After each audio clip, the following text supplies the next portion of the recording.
3 minutes, 30 seconds remaining.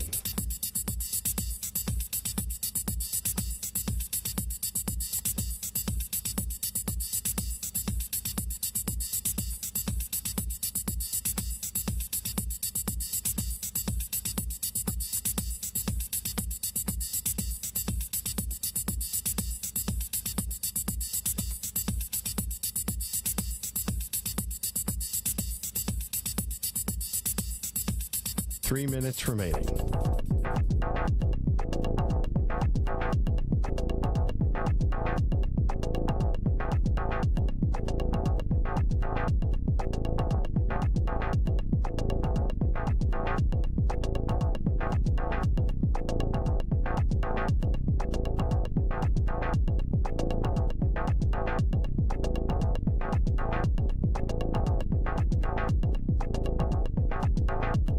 Two minutes, 30 seconds remaining.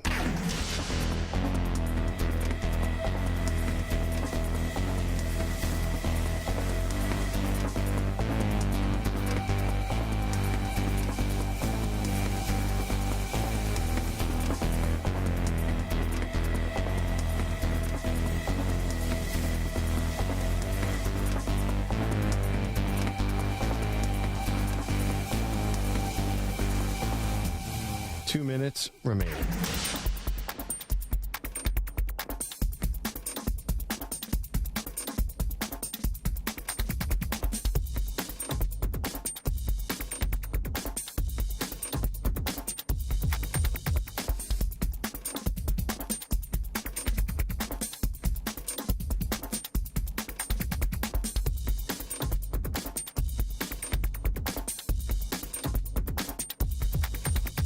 One minute, 30 seconds remaining.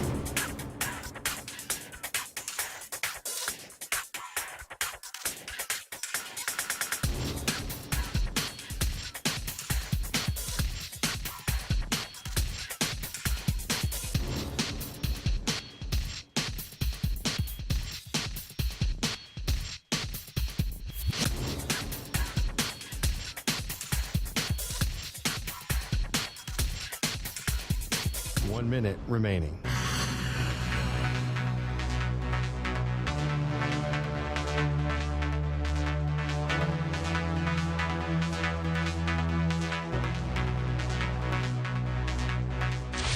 Five seconds remaining.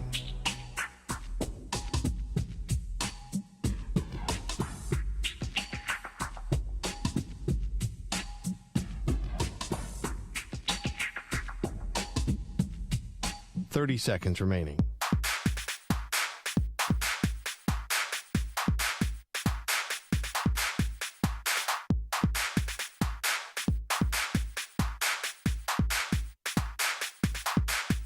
Fifteen seconds.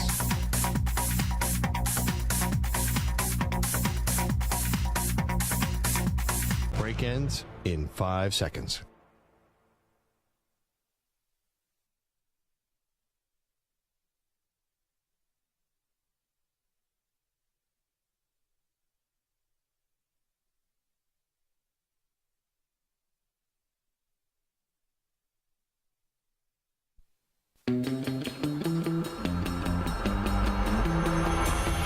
Bill Belichick, big Broadway guy. We didn't know that. Bill Belichick, you know, he looks like a football guy. He came up through the theater programs of America. Right? Yeah, big theater guy, that Belichick? Yes. Didn't he have Lin-Manuel Miranda come speak to the team at halftime of the Super Bowl? Yeah, no, Bill Belichick, huge Broadway guy. Huge Broadway guy. Yeah. That's probably the most shocking thing about him. I don't know. Belichick to me doesn't seem like someone who is a toe tapper. You know how in training camp, a lot of coaches take their team bowling? In 2013, Belichick took a day off from training camp and drove down to New York to see Mamma Mia with the entire team. Not true. No, it's absolutely true. It's underreported. Rumors. It wasn't in the Seth Wecker Shimbies, but I mean, Jerome Mayo is a huge Mamma Mia fan, so it was really about him. Big ABBA guy.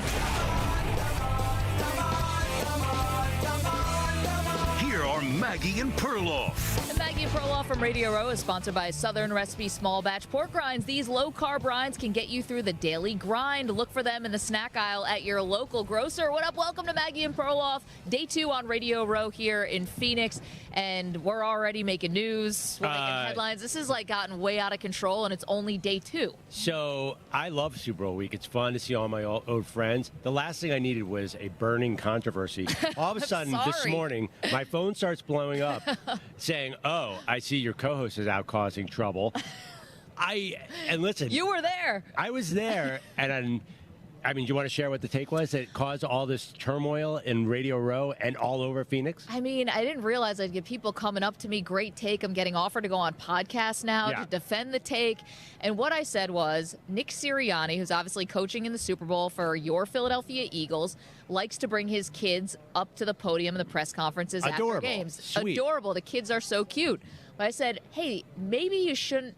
Not maybe. You shouldn't bring your kids to the podium after games. That's where reporters are trying to ask questions and do their jobs. How about have the kids down on the field, getting the confetti? You can have them on your social media. There's plenty of ways for your kids to get airtime. We're going to find out who your kids are and tell you how cute they are. They don't have to be at the press conference when reporters are trying to work. So I am aware of that because it's about the 14th time you told me. This is why Sorry. I just had a conversation, name drop, with Stu Gotts from the Dan Le Batard Show. Yeah. We were talking about this take. Big fan of Stu Gotts. Yes, we're talking about this take, and I said I think my take meter was off because when you said it, I knew it was a hot take, but I didn't know it would catch fire. And here's why: because you had said it to me off camera, so I'd already. So my point is, there was nothing. You were trying to make a hot take. You honestly felt this way. I just want to point out and clarify for the audience: there was no intentional hot take here. You didn't craft a hot take. You were already mad about those kids being up at the press conference, which I get that kind of. Sort of, I'll just say it, sour grapes from you about certain things. Or negativity where no negativity belongs. It's not sour grapes because Nick Sirianni didn't beat the Bills. If he had beaten the Bills, that would have been But this was genuinely Maggie Gray's thought process. This was not a hot take. And it was nothing against Nick Sirianni. You honestly didn't think. You came in the next day, you're like, I don't think he should have his kids up there. People are trying to work. Listen, for people who think I'm just parachuting in, I'm on record. I didn't like the take going back to Jason Kidd used to do this, in the basketball days. I've been staunchly in this no kids at the press conference corner, all through Steph Curry, everything. There's a million ways and a million cool ways that kids can get involved, but they don't have to be at the press conference. So you talked to Nick Sirianni last night. What did he say when you confront him? You got time for one question at media night. What was the hard-hitting journalistic question you asked him? Staked out Sirianni. Yeah. Had to elbow my way up to the front at Very media night because, and I've got a little experience. I've done this before. I'm a, capital J journalist, for many years at Sports Illustrated. And I got to the front. Finally, it was my time, and I said, "What's your sign?" What's your sign? You didn't mention your boiling hot take that was about to take off nationally. You didn't mention, hey, what's the deal with the kids at the press conference? You said, hey, what's your sign, your astrological sign? Yeah, and the reason why I asked is because we asked a lot of people what their sign was last night as a homage / tip of the cap to Aaron Rodgers, who was a guest on an astrological web seminar yesterday. And so if you're listening to our show today, you're going to hear this for the guests we have on Radio Row. We are going to ask their sign. We will give their horoscope and see if it matches up. And Sirianni's was right on the nose. If I told you 3 years ago that at Super Bowl Media Day, you were going to elbow your way in to talk to Nick Sirianni to ask him an Aaron Rodgers-related question about his astrological sign, while all the while simmering in the backdrop is a hot take you had about Nick Sirianni, who we had never heard of until he was the Eagles coach, and his kids at the press conference. Surreal. Yeah. When I hope no one at SI was listening. All my old journalism pals. I hope they didn't see that one, but it was funny nonetheless. It's funny. You've had hot takes before, and I say hot take in the sense that things have really caught fire. Did this one surprise you? Yes, because I'm not the only person who said this. I think there's other reporters who maybe think it, maybe people don't want to say it because it's generally the more famous people who bring their kids up. It's the coaches, it's the stars. Yeah, it's never the fifth guy on the depth chart who's bringing their kids around. A lot of NBA stars do it.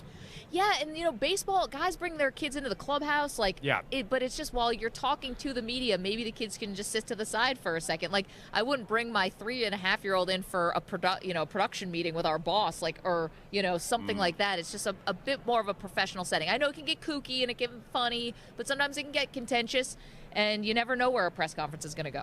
I had my 10-year-old daughter on the show, and I didn't know that you were secretly judging me the whole time. I loved it when she came on. We were doing a radio show. Oh, okay. The only thing that I really kind of disagree about is the press conferences. I think there are a lot of hot air. And look at the two coaches here. You have Nick Sirianni and Andy Reid. Let's break it down. Andy Reid pioneered saying nothing in the press conference. Right. Andy Reid could have 20 kids up there. He never says anything. And last night we were at media night. Nick Sirianni actually, I think he might have tripped into something and actually said something that is maybe a storyline, which is something you would never get from Andy Reid. Okay, so he said this in the nicest way possible, right? Which was Nick Sirianni when he was with the Kansas City Chiefs, when everyone on that staff basically got fired for Andy Reid to come in and take over. He talks about, and he's talked about this last night, how gracious Andy Reid was by basically bringing everyone in face-to-face and tell them they'd been let go. And he said he recalled that experience when he had to do a very similar and difficult thing with the coaches who got fired when Doug Peterson got fired in Philadelphia. So he says that, but he also said it did leave a chip on his shoulder at the time, even now and throughout his coaching years, and you'll always remember getting fired. And he said that when he had caught on with the then San Diego Chargers, they beat the Kansas City Chiefs, and he said in the press box he went nuts. He was like fist bumping and felt a little gratification or payback or whatever you want about the Chiefs firing him and Andy Reid firing him specifically, and then them getting a little retribution years later. And so I think that he says all the right things, and I'm sure he does really respect Andy Reid, but I do think there's still that chip, because everyone at that level has a chip. Tom Brady has it. Michael Jordan had it. All the greats have it. They never let it go. And I could see Nick Sirianni saying all the right things, but I think he wants to beat Andy Reid badly, not just to win the Super Bowl. I think to show him, hey, look at what you missed out on. You didn't evaluate me in the right way, and now I'm a Super Bowl winning head coach, just like you. Okay, I'm not sure that's true. Because the coaching fraternity, everybody gets fired, and the amazing thing, he was talking right before you asked your hard-hitting question. He was talking about being with Brian Daboll in Kansas City. And I immediately said, wait, Brian Daboll and Nick Sirianni coach together? Yep. Did you know that? And they all coach. I'm looking at this 2012 Kansas City Chiefs staff. The team was terrible. It's loaded with future coordinators, and it's a fraternity. And Nick Sirianni it's interesting. And I'm going to tell you why. This is why I am actually giving the Eagles the coaching edge. Nick Sirianni is in this fraternity of young coaches who are killing it in the NFL. And I'm sorry, I'm going to give the coaching edge to the Eagles because of youth. We saw Shane Steichen, and we saw Jonathan Gannon and Nick Sirianni.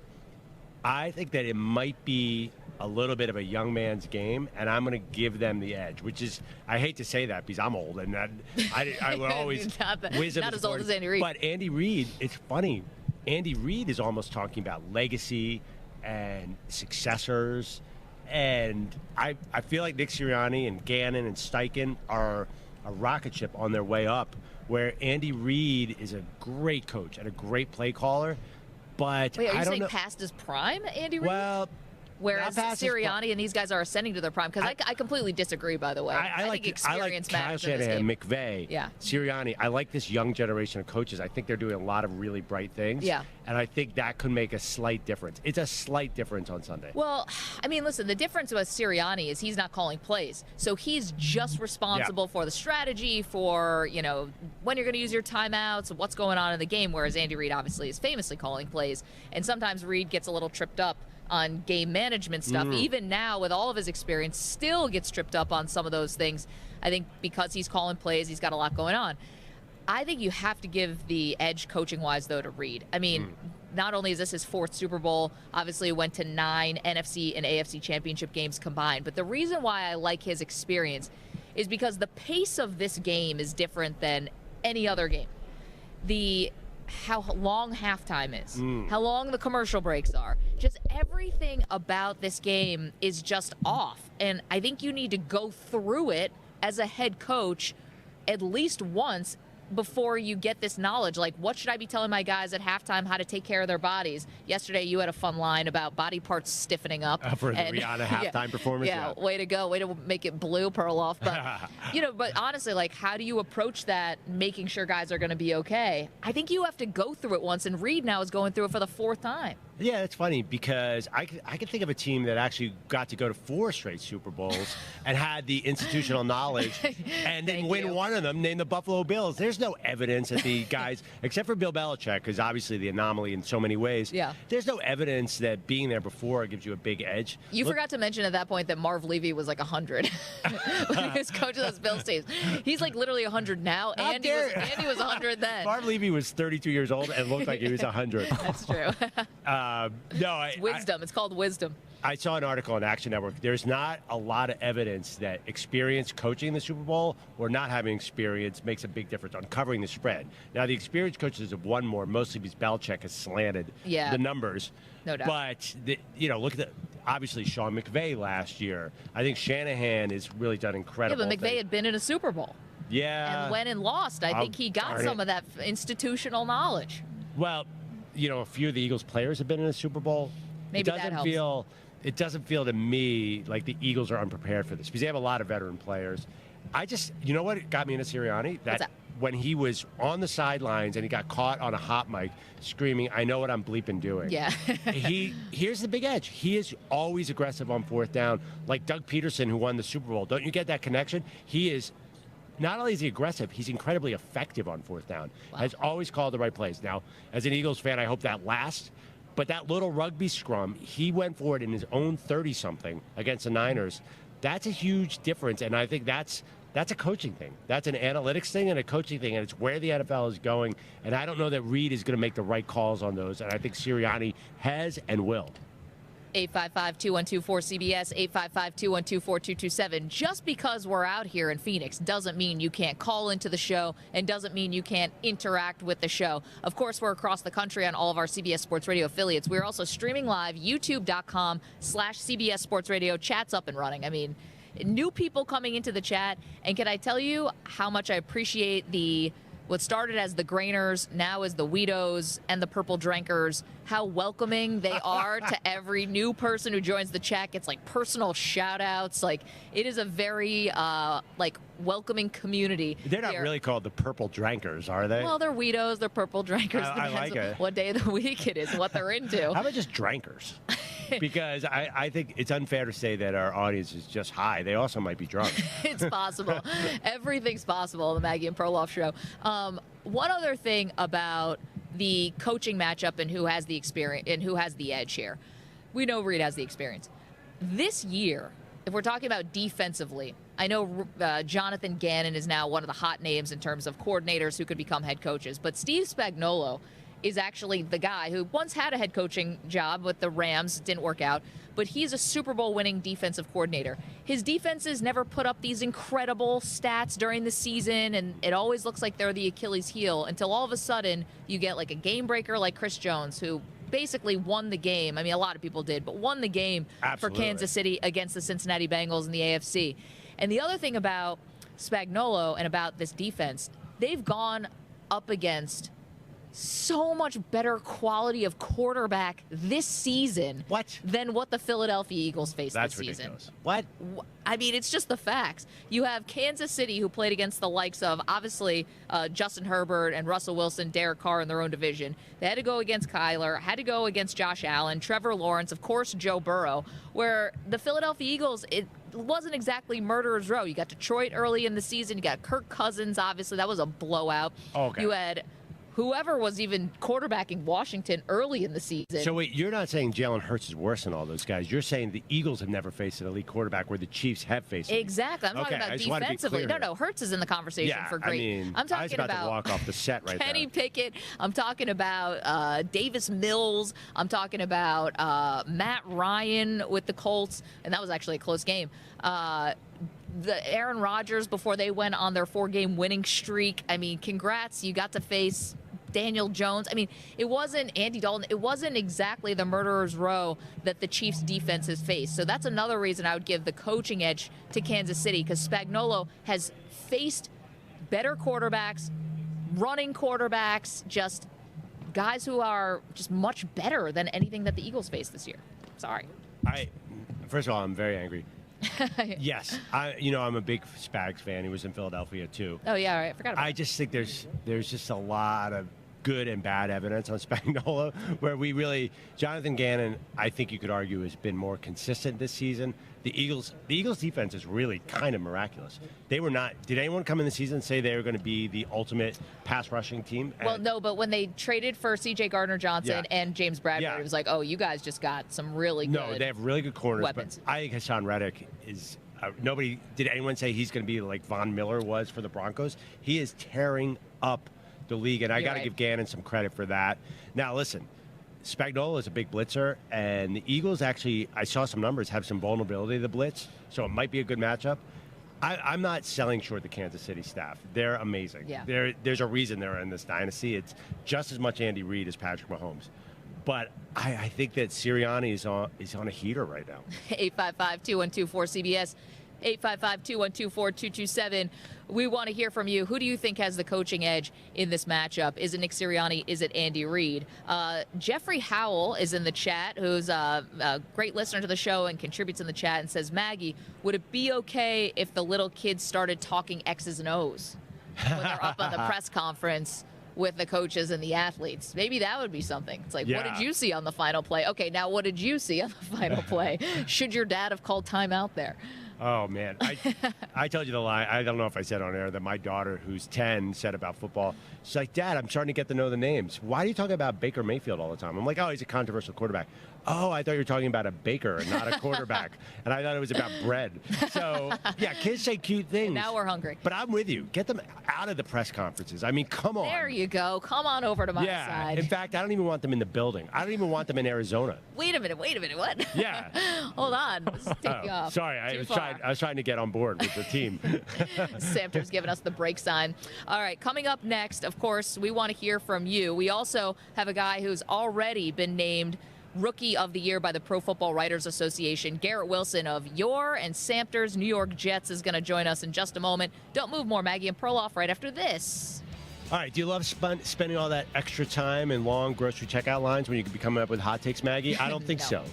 Get HelloFresh's chef-created recipes delivered right to your door instead. And you can skip the trip to the grocery store so you can spend more time doing the things you love. HelloFresh now has 40 weekly recipes to choose from, more choices than ever before. You have to say goodbye to your recipe rut and hello to seasonal recipes packed with farm-fresh, pre-portioned ingredients that make getting dinner on the table easy and enjoyable. From fit and wholesome to family-friendly and quick and easy, HelloFresh has dishes for your lifestyle and meal preference and options to please even the pickiest eaters, including my kids. Plus, it doesn't hurt that HelloFresh is cheaper than grocery shopping and restaurant takeout, making eating easy and exciting with America's #1 meal kit. Sign up today for 65% off plus free shipping with code SPORTSNEWS65.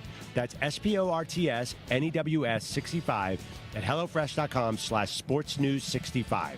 That's code SportsNews65 at HelloFresh.com/SportsNews65.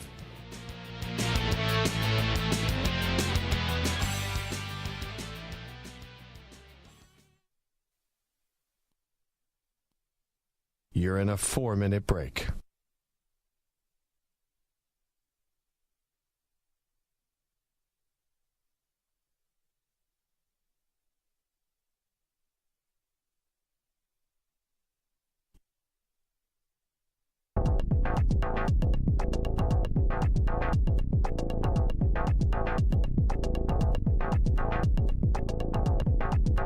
Three minutes, 30 seconds remaining.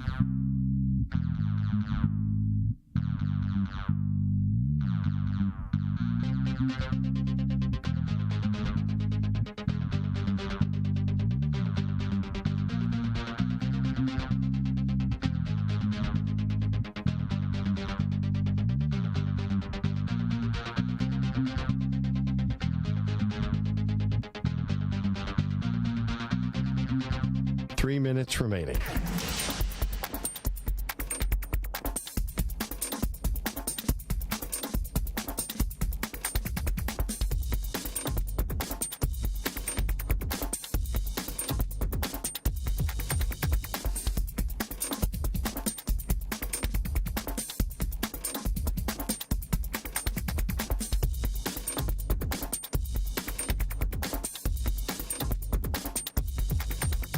2 minutes, 30 seconds remaining.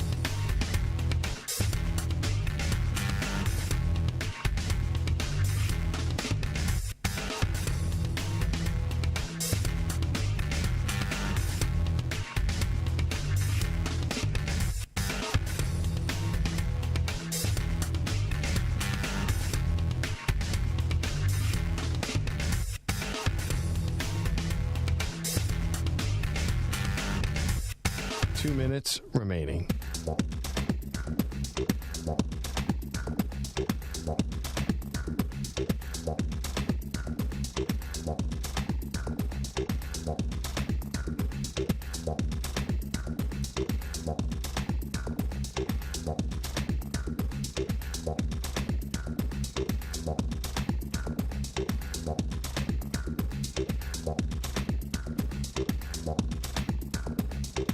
One minute, 30 seconds remaining.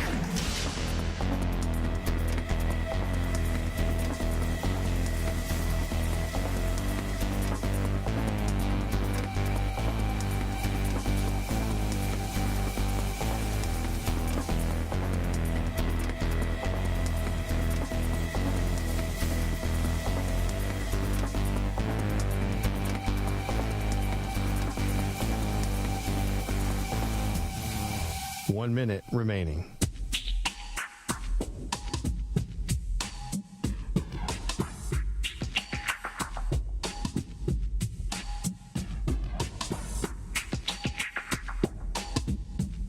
Forty-five seconds remaining.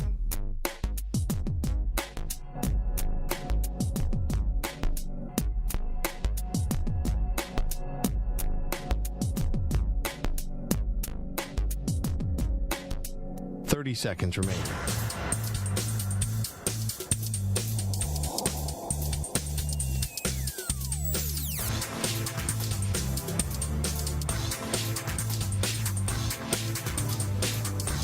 Fifteen seconds.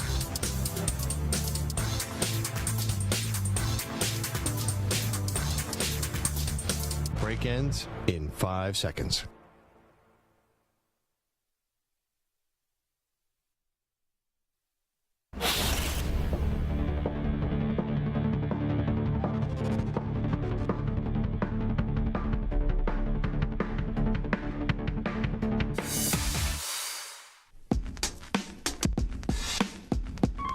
First time ever, stream the Super Bowl for free. Super Bowl 57 on Westwood One is Sunday, February 12th. Catch all the action on the Odyssey app on WestwoodOneSports.com via Westwood One station streams or by asking Alexa to open Westwood One Sports. It's all sponsored by AutoZone. Get in the zone, AutoZone. The free AutoZone Fix Finder service can help troubleshoot the likely cause of your check engine light for free and get you back on the road. Restrictions apply. Get in the zone, AutoZone. And Maggie, of course, we are in New York normally.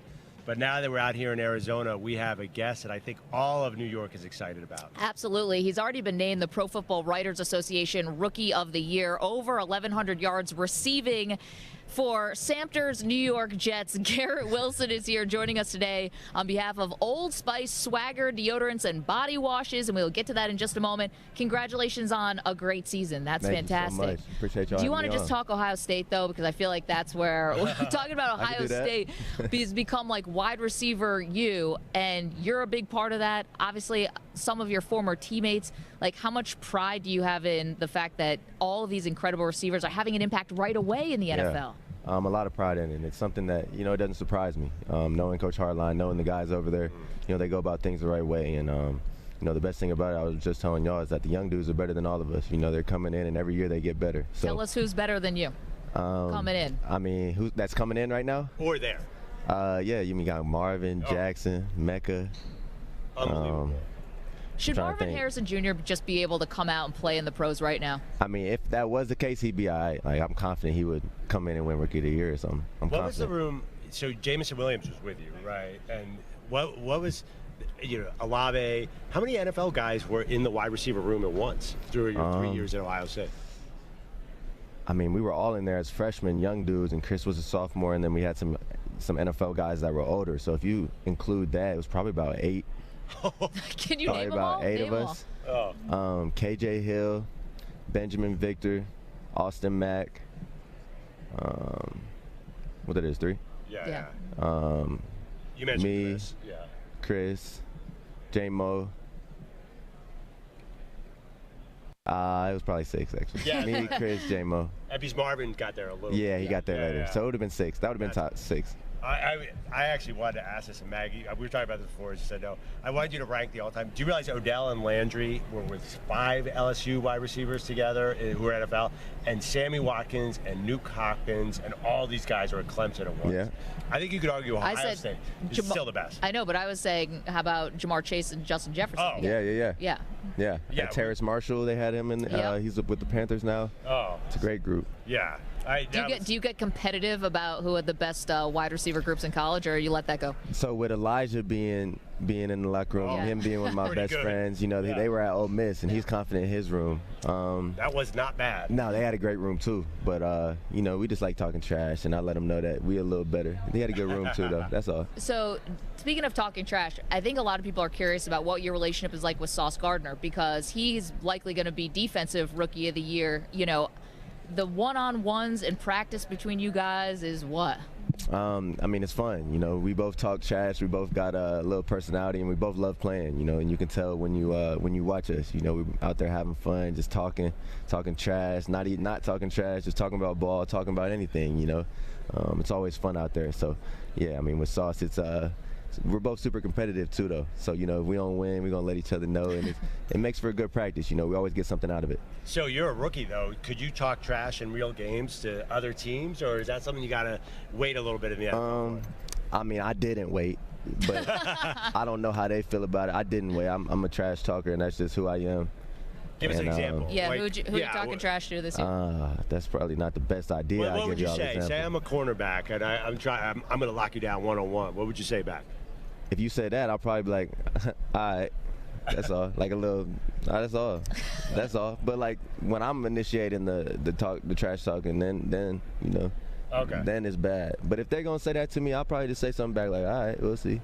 I'll lock you down, Garrett. I believe that. Hey. I'm the long corner. If you stay in phase, no one catching that ball over you. Yeah. It takes me a little while for my hips to turn. So as long as you don't go too deep, like I'll a full be okay. business day. Yeah. Sure. Garrett Wilson is joining us on behalf of Old Spice Swagger deodorants and body washes, and we'll get to that in just a little bit. What would you say was the bright spot for you this season? The Browns game. That was a game where we had no business winning, if we're being honest, and just powering through in Ohio, back in Ohio where I grew up and went to school, and it was just a really cool moment for me, and something I'll tell my kids about when that time comes. So just a really special game overall. What was the most challenging moment? Because you guys went through injuries, you went through quarterback changes, now you've had some coaching changes. What was most challenging? Probably when the losing skid got to like 6 or 5. It was tough. We had lost another game, I think, to the Lions. And it was frustrating. We felt like we should have been booked a spot to the playoffs by now, and here we are, still in the same amount of wins as we were. And just being the competitors that we are, and having the love for the game like we do. That's where none of us wanted to be. We wanted to go out there and win and prove the whole, nation wrong. We didn't do that, and we felt like, we left some plays out on the field, and it was really frustrating us. So. We're talking to New York Jets wide receiver Garrett Wilson. So during the losing streak, there was a lot of attention paid to quarterback. How is that for the rest of the offense to know that, there were different guys coming in, and there was a lot of reaction, especially to Zach Wilson from fans and the media? Was it tough to deal with the sort of back and forth of that situation? I won't say it was tough. It was what you made of it. So for me and a lot of the guys in the room, we just want to make sure that we were getting better, and no matter who was catching the ball, we were going to be ready. And that was kind of the mindset. And the reality of it was, practice weeks were a little different based on, who was out there at quarterback, who was behind center, and we had to adapt. We play receiver. It's not overly complicated. Catch the ball when it's thrown your way. And the receivers that, and the guys that kept that mindset about doing their job, I feel like are the ones you saw stay, successful throughout the whole season. When you guys went to Idaho before the season started, it was like the receivers, tight ends, quarterbacks. If we had told you during that trip that at some point Zach Wilson was going to get benched during the season, like what would your reaction been going back to preseason? I mean, I wouldn't have believed you for sure, you know. And that was a great vacation, by the way. It was like a top five vacation. The Instagram pictures look pretty. Yeah, I didn't know Idaho even had that available, honestly. But yeah, you know, I wouldn't have believed you, and you know, the mindset is with Zach. You know, we're still all confident in his ability, and that he's you know, we've all seen him at practice. He's got all the intangibles, you know. So we'll stand by Zach, you know, and forever. And yeah. It's funny because after the season, Robert Saleh said he needs to get away from football, right? Like, just take a break and go read a book, I think, as he said, or go sit on a beach or something like that. And we were talking to a quarterback friend of ours, a former quarterback, Ryan Leaf, who said, do the opposite. Get obsessed with football. Don't get away, get obsessed. If that was you, and say you turned in a performance that you didn't particularly love, would you want to clear your head, or would you dive in double and just get totally obsessed? You know, everyone's different. Yeah. But me personally, I mean, I know how I'd go. I wouldn't. Yeah, I would be trying to fix what I messed up right away. And that, for me, that's putting in reps. You know, putting in reps at what I was messing up at. But yeah, you know, everyone's different. Everyone's got, you know, their own mental space they got to take care of, and that's their priority. And but yeah, you know, that's how I would go about it. I mean, you must hear a name that has come up with the Jets a lot. Yeah. If you got you know, Aaron Rodgers called you up and said, hey, would you like to catch passes from me next year? What would you say to Aaron? I probably, I don't know, man. I probably have a tear of joy come down. I mean, that's one of the greatest players of all time. And for him to even know my name or say he wanted to throw me the ball, I would probably cry, bro. For real. You know, that's a GOAT. I think that would be pretty good, actually. Nah. I think Aaron Rodgers throws a nice football. I think he can get downfield. He does. If you had to pitch him on why he should come to the Jets, say, over the Raiders, what would you say? The influx of young talent.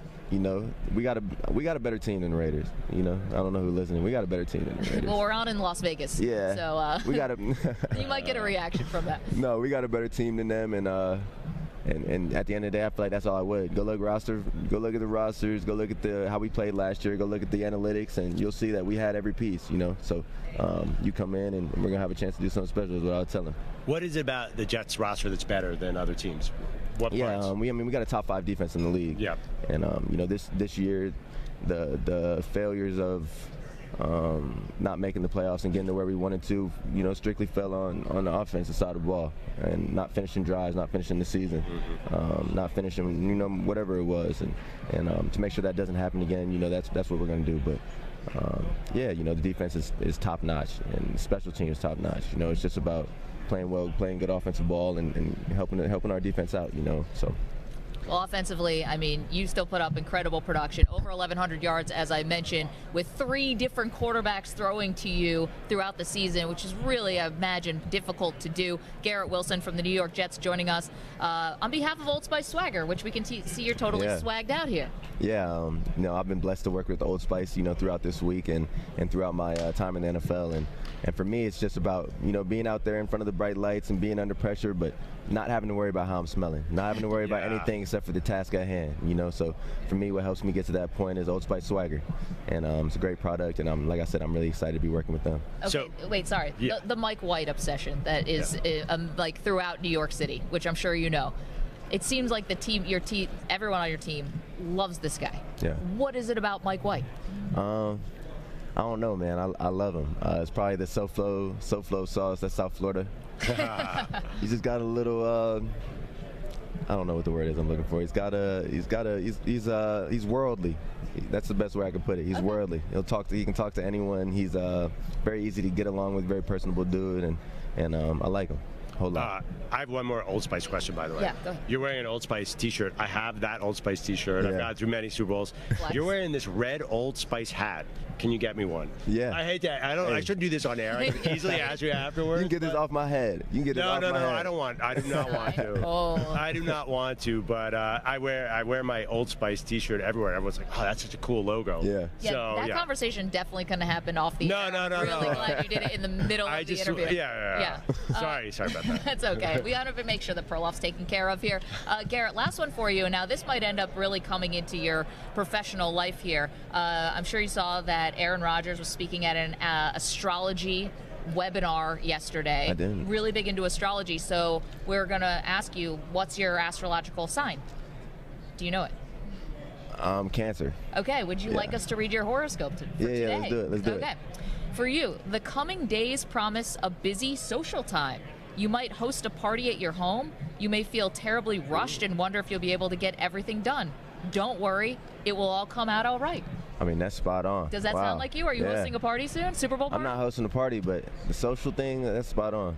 That's impressive. You're going to meet some friends or family or something? I hope so. I hope so. We'll see. Garrett, thanks so much. Congrats on a good rookie season. Thank you so much. Fantastic. And of course, Old Spice Swagger deodorants and body washes give you the confidence to perform under the spotlight 24/7. Appreciate that. Good luck next season. Thank you so much. All right. Garrett Wilson, that was a lot of fun, I'm sure, for all the Ohio State fans, the Jets fans, fantasy football fans, everybody who is listening. For all the hosts trying to get a free hat. I'm serious. You get this hat as soon as I'm done with it, you got it. No. Look at that memorabilia. Lucky you. Coming up, we will get more into Aaron Rodgers. He was a guest on an astrology webinar yesterday. So what did we learn about the future Hall of Fame quarterback? We'll tell you in just a moment after this CBS Sports Update with Rich Ackerman.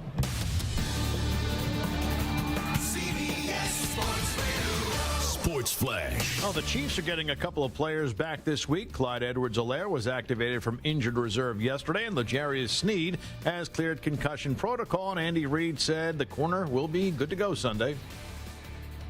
Yeah, it's great to have him back. He did get out of the protocol there and pass it, and is doing well.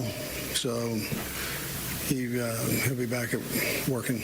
The 49ers are reportedly hiring former Panthers interim Steve Wilks as their new defensive coordinator. Kareem Abdul-Jabbar and LeBron James share the record of being named to the All-Star team 19 times. James can break the former's record tonight and become the NBA's all-time leading scorer when the Lakers host the Thunder. He is just 36 points shy of passing the Laker legend. The Suns have been rising in the West with wins in 8 of 10 and get their best player back tonight when they take on the Nets in Brooklyn with Devin Booker back. He's been out since Christmas when he suffered a groin injury. Ben Simmons will be in the Nets lineup, but not the recently acquired Spencer Dinwiddie and Dorian Finney-Smith. I'm Rich Ackerman. Coming up later, it's the Zach Gelb Show, live from Radio Row. Trevor Lawrence, the QB of the Jaguars, will stop by, and David Tyree, 6 p.m. Eastern, 3 Pacific.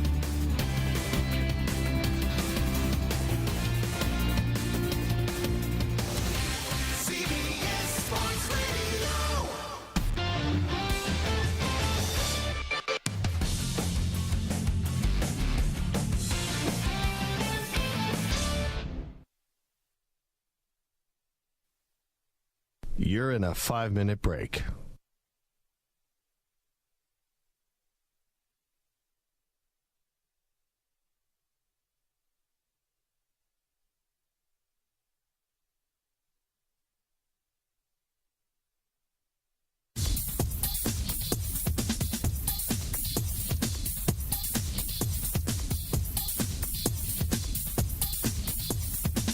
Four minutes, 30 seconds remaining.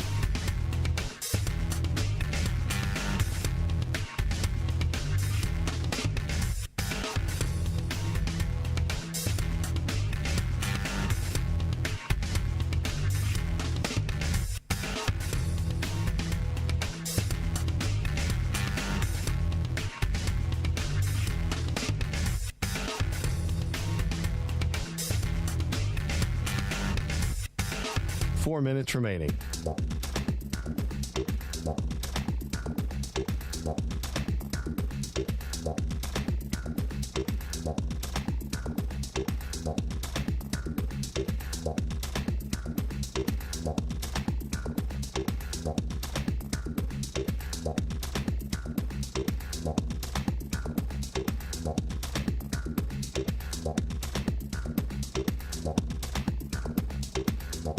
Three minutes, 30 seconds remaining.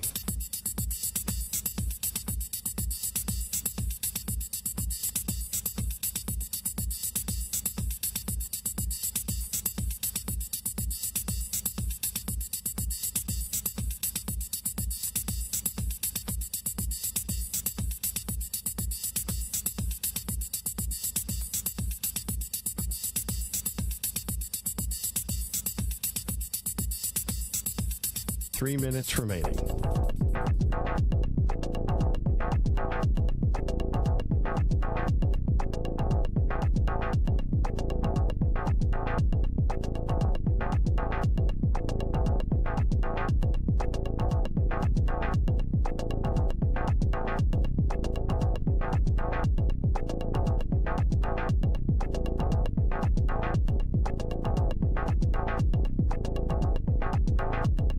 2 minutes, 30 seconds remaining.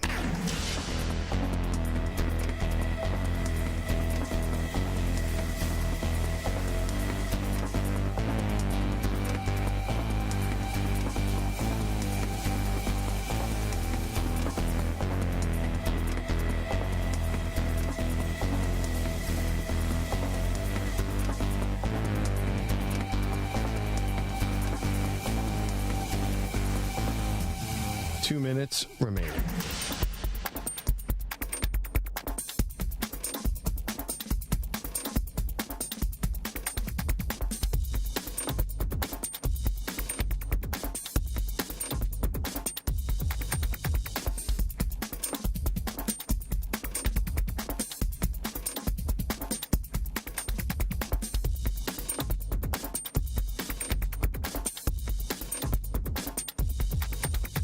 One minute, 30 seconds remaining.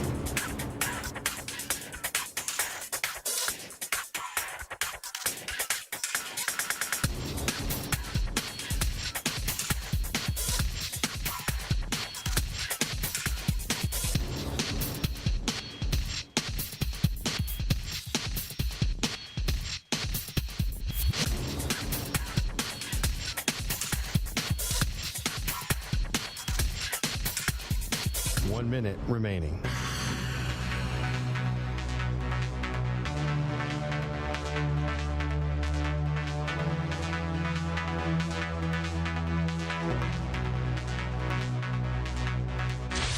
Five seconds remaining.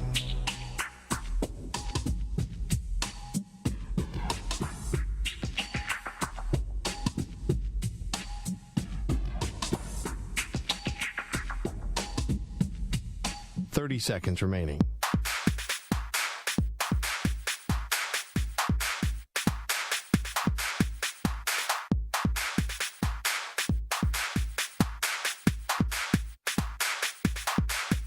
Fifteen seconds.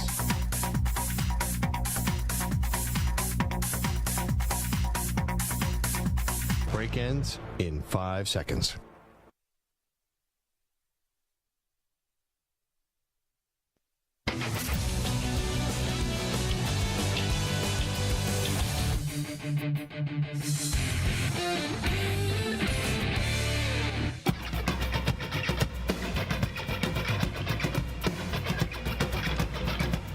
Back on Maggie and Perloff. That was so interesting what Jets wide receiver Garrett Wilson said about the possibility of Aaron Rodgers. He was not shy.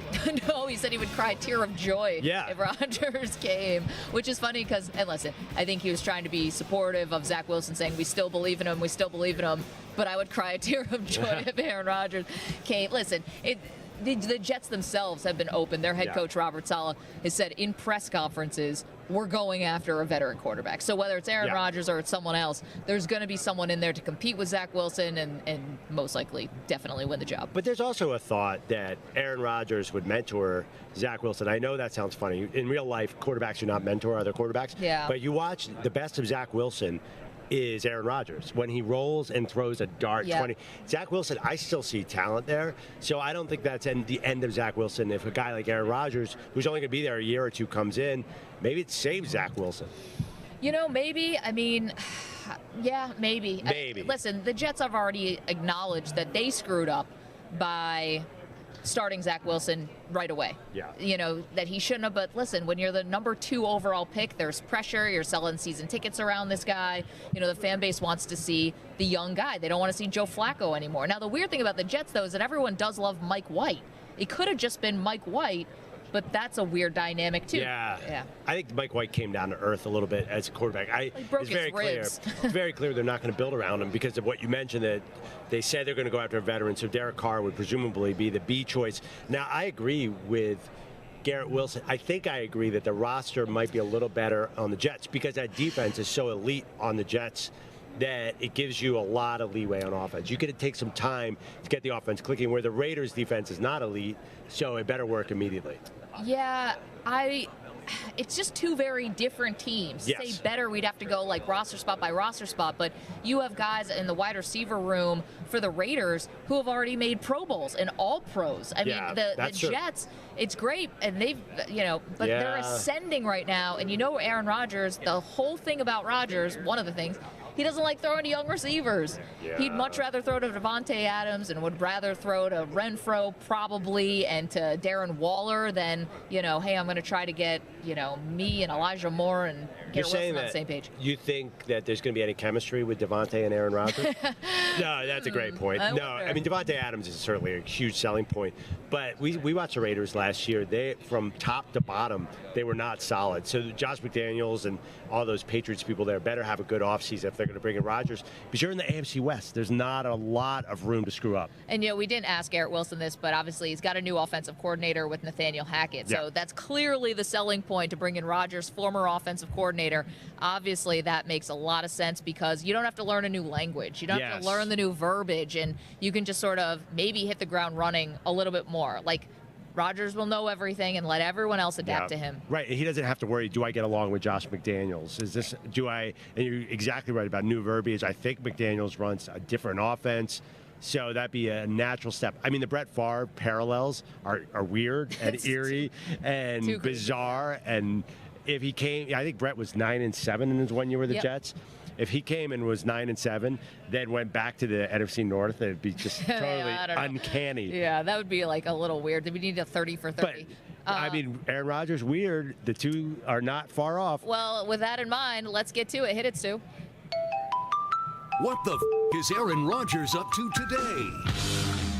This was yesterday, in fact. It was Aaron Rodgers who was appearing on a webinar, which is funny in itself, about astrology. So we know Rodgers, big into astrology. The tattoo he has that he got last offseason is all about astrological signs of his godsons and things like that.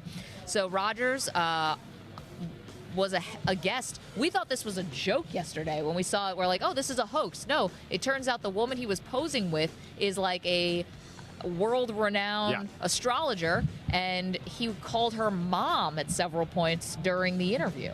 I did not during know the that. webinar, according to Bleacher Report, who wrote a write-up of it. It's not available online right now. Believe me, I checked.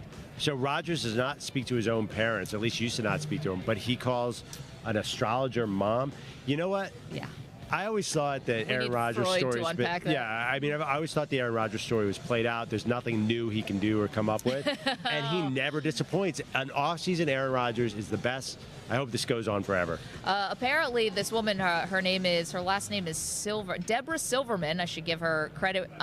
Also works with the likes of Wayne Gretzky. Ooh. So even the great one uses an astrologer. Two other things. Rodgers opened up that he had been previously engaged when he was 28. What? Yeah, apparently this might not have been a famous person, so we didn't know about it. Wow. Yeah, and also that he revealed he was born 23 days after his due date. What? I know. The reason you have to know that is because if you're not familiar with astrology, and I'm getting more up to speed, it's very important to know as close as you can, obviously the date, but the time you were born as well is important for what house you're in, or how the planets sort of align. He's a Sagittarius, which means you don't like to follow the rules, which also squares for I guess I should have watched seminar. How does an astrologer help you? Because what I know of astrology is you read what you are, and it's just telling you what you are. How can they give advice to push it forward? Well, I think it's maybe people don't realize they have these traits in yourself. Like, oh, I didn't realize that, maybe I'm not a rule follower, or Aaron Rodgers isn't a rule follower, so maybe that's why he pushes back on coaches, or that's why this or that. So can the astrologer, can they give game day advice? The moons have aligned. You need to go to play action more often against the Bears on Sunday. I think the stars are telling us that they're going to be a blitz-heavy front. Yeah. Yes, actually, the way the moon and the Virgo are crossing right now means you're going to see a two-safety look in the first half. Too high, yeah. No, Aaron Rodgers, it's unbelievable because there is fatigue about Aaron Rodgers. We had a guest on who said they don't even want to hear about Aaron Rodgers anymore. Yeah, that was Kay Adams. It's absolutely original, and it's just February. It's going to be 6 months of this, and I'm there for it. 6 months. It's like a groundhog comes out of their shell. It's like we have 6 more weeks of Aaron Rodgers doing and also bizarre things. There's a real question about another team again, which seems like a repeat. Well, wait a minute. Sorry. One thing back to the astrology. Yeah. Because you had said you thought that Rodgers got into this through Shailene Woodley. Well, no, I know they met through an astrologer. So apparently it was actually Danica Patrick who introduced Rodgers to this woman, Deborah Silver. Oh, okay. Yeah. There you go. Yeah, Man. I mean, listen, if you're a NASCAR driver, I would understand why you'd want to know a little astrology, maybe a little forture telling. It's like, how's the race going to go? I really want to know. Am I going to die this crash? weekend? Yes. Yeah, I might want to know that. So. That was a pretty good couple, Danica Patrick and Aaron Rodgers. I like them. I think that Aaron broke her heart. I remember on social media.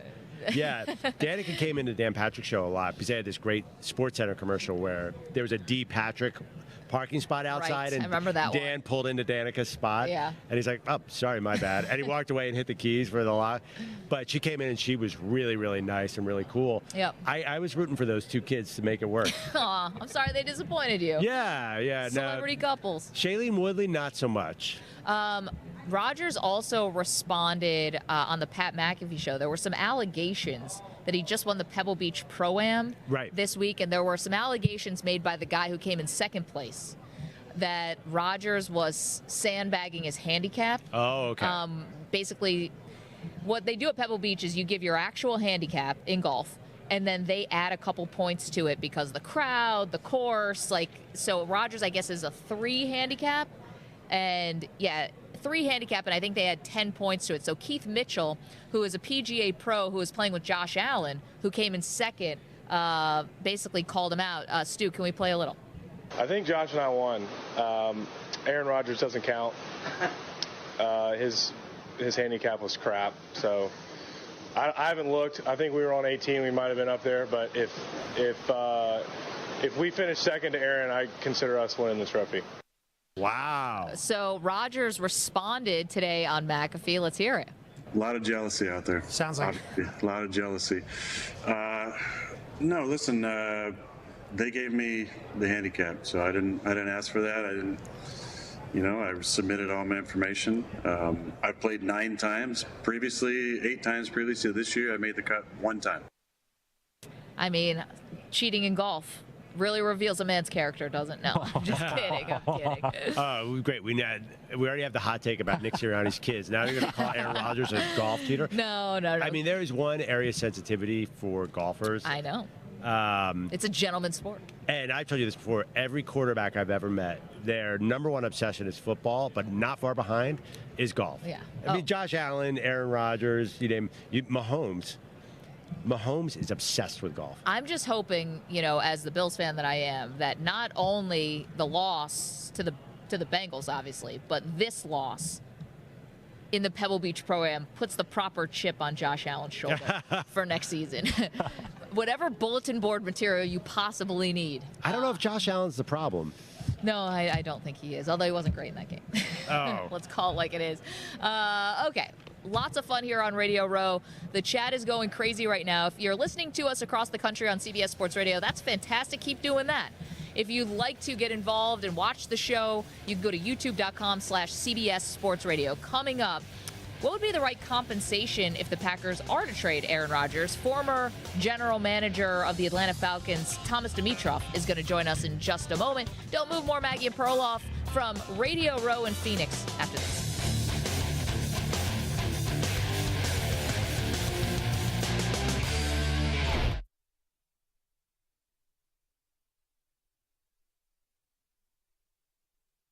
You're in a 5-minute break.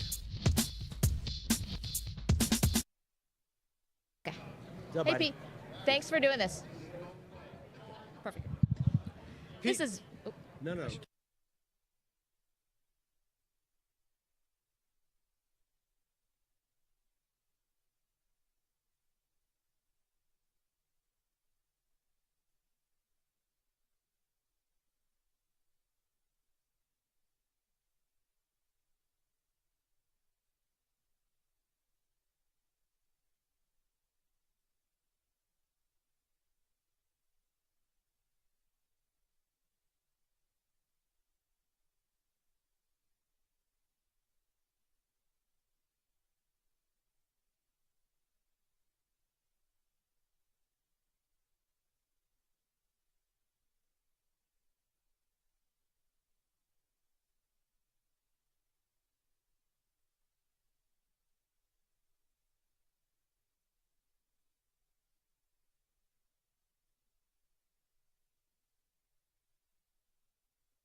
3 minutes, 30 seconds remaining.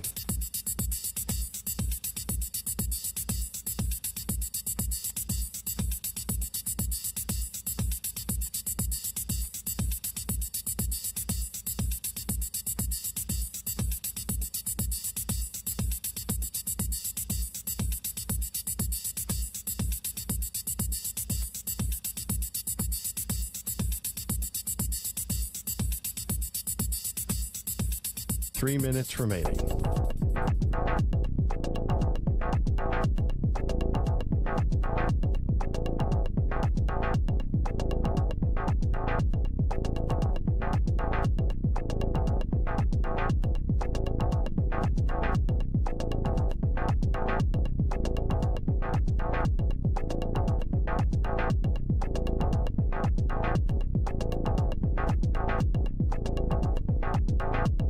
Two minutes, 30 seconds remaining.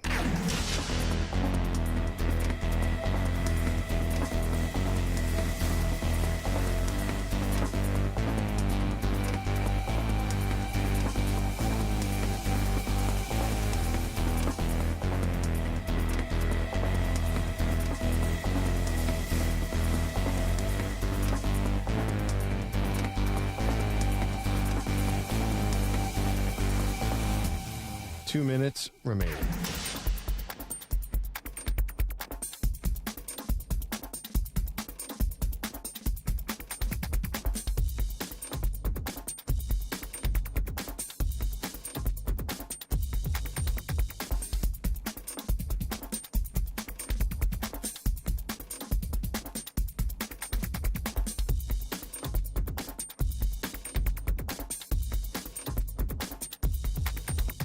One minute, 30 seconds remaining.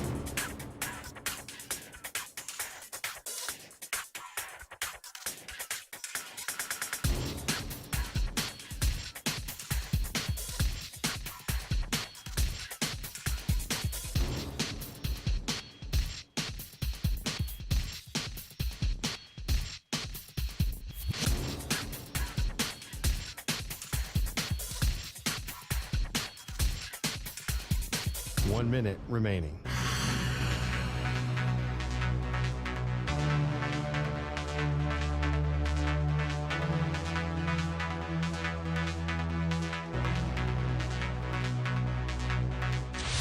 Five seconds remaining.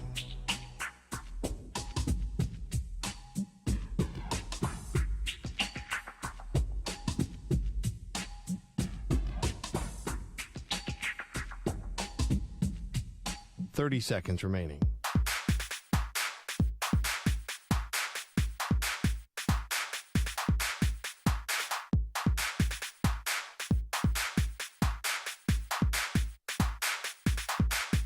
Fifteen seconds.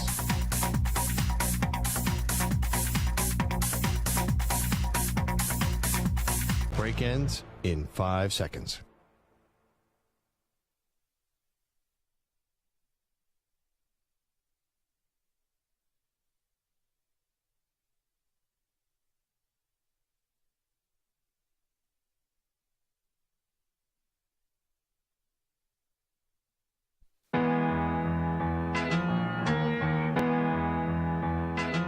I think this show is like the backup quarterback of the sports media industry. We're all moxie. We're all grit. We just want it. Come on. We're high picks here. We just have a lunch pail mentality. No. You're not getting it. You need a chip on your shoulder. You need to be an undersized, underdrafted backup quarterback, and we're going to show that they're wrong about it. I got the undersized part of it. Yeah, we got the shortest producer in the game.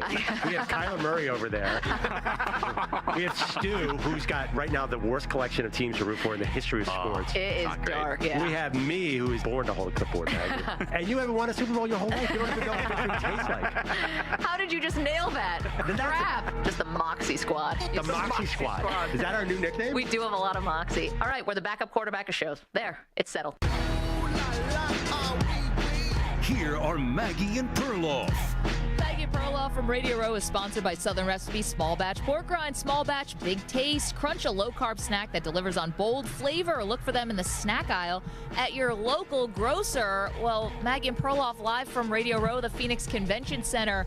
And we're so pleased to be joined on our set now by a man who was general manager for the Atlanta Falcons for many, many years. Before that was with the New England Patriots. Thomas Dimitroff is here, and he's got a new venture now called Sumer Sports.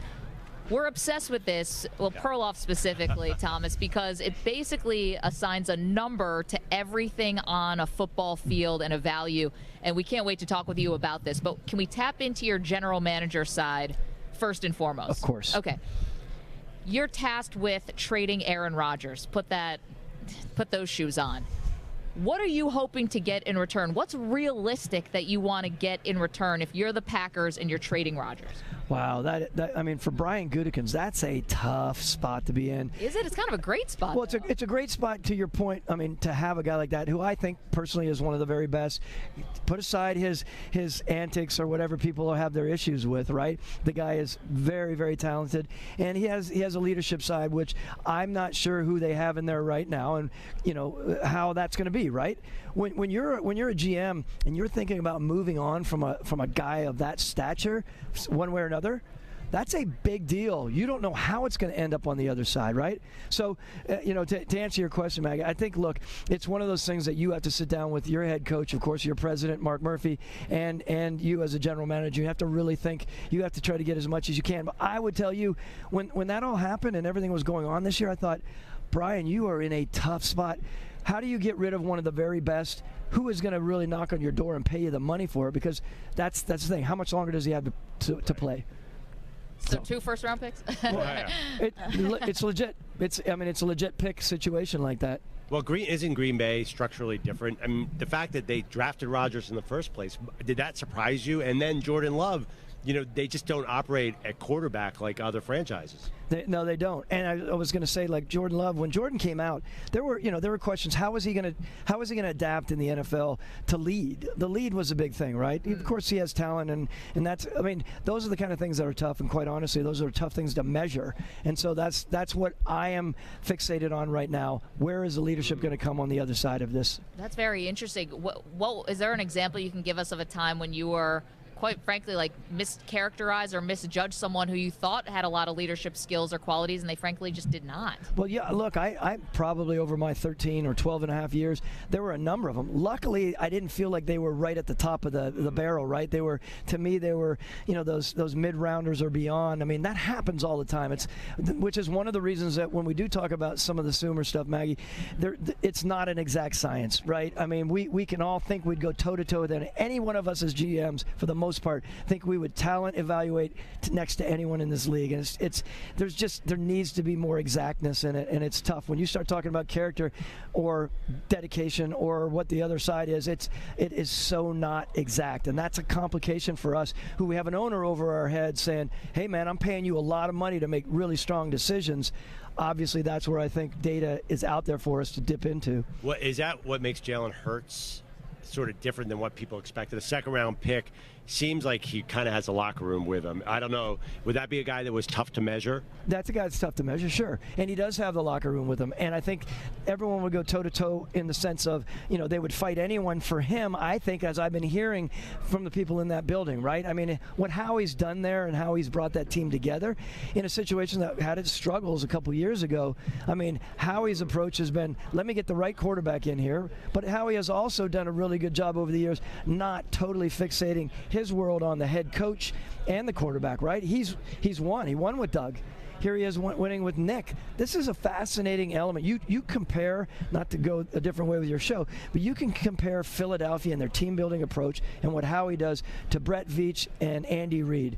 Completely different, right? With how the whole organization, I'm a big believer in from the top down, right? And we can talk about Kansas City. I mean, what Jeffrey Lurie is doing with Howie Roseman and giving him the keys to the kingdom, so to speak, I think is vital in the NFL in today's world. What's the biggest difference between how things are done in Philly and KC in your mind? Yeah, look, I think, when you have a head coach like Andy Reid with a guy like Brett Veach who is younger, Andy could be really domineering, right? If he could be, he's not, and he understands what that GM is, what he is, what he's for. He's fairly young, but he's got a really good mind, and he's got a really good evaluation ability about him. They work together very, very well, and it is about the head coach there. We know that. Sure. He is, he's world renowned and one of the best. What I'm saying is that at Philly, it's not as much about the head coach. It's about bigger picture organizational elements.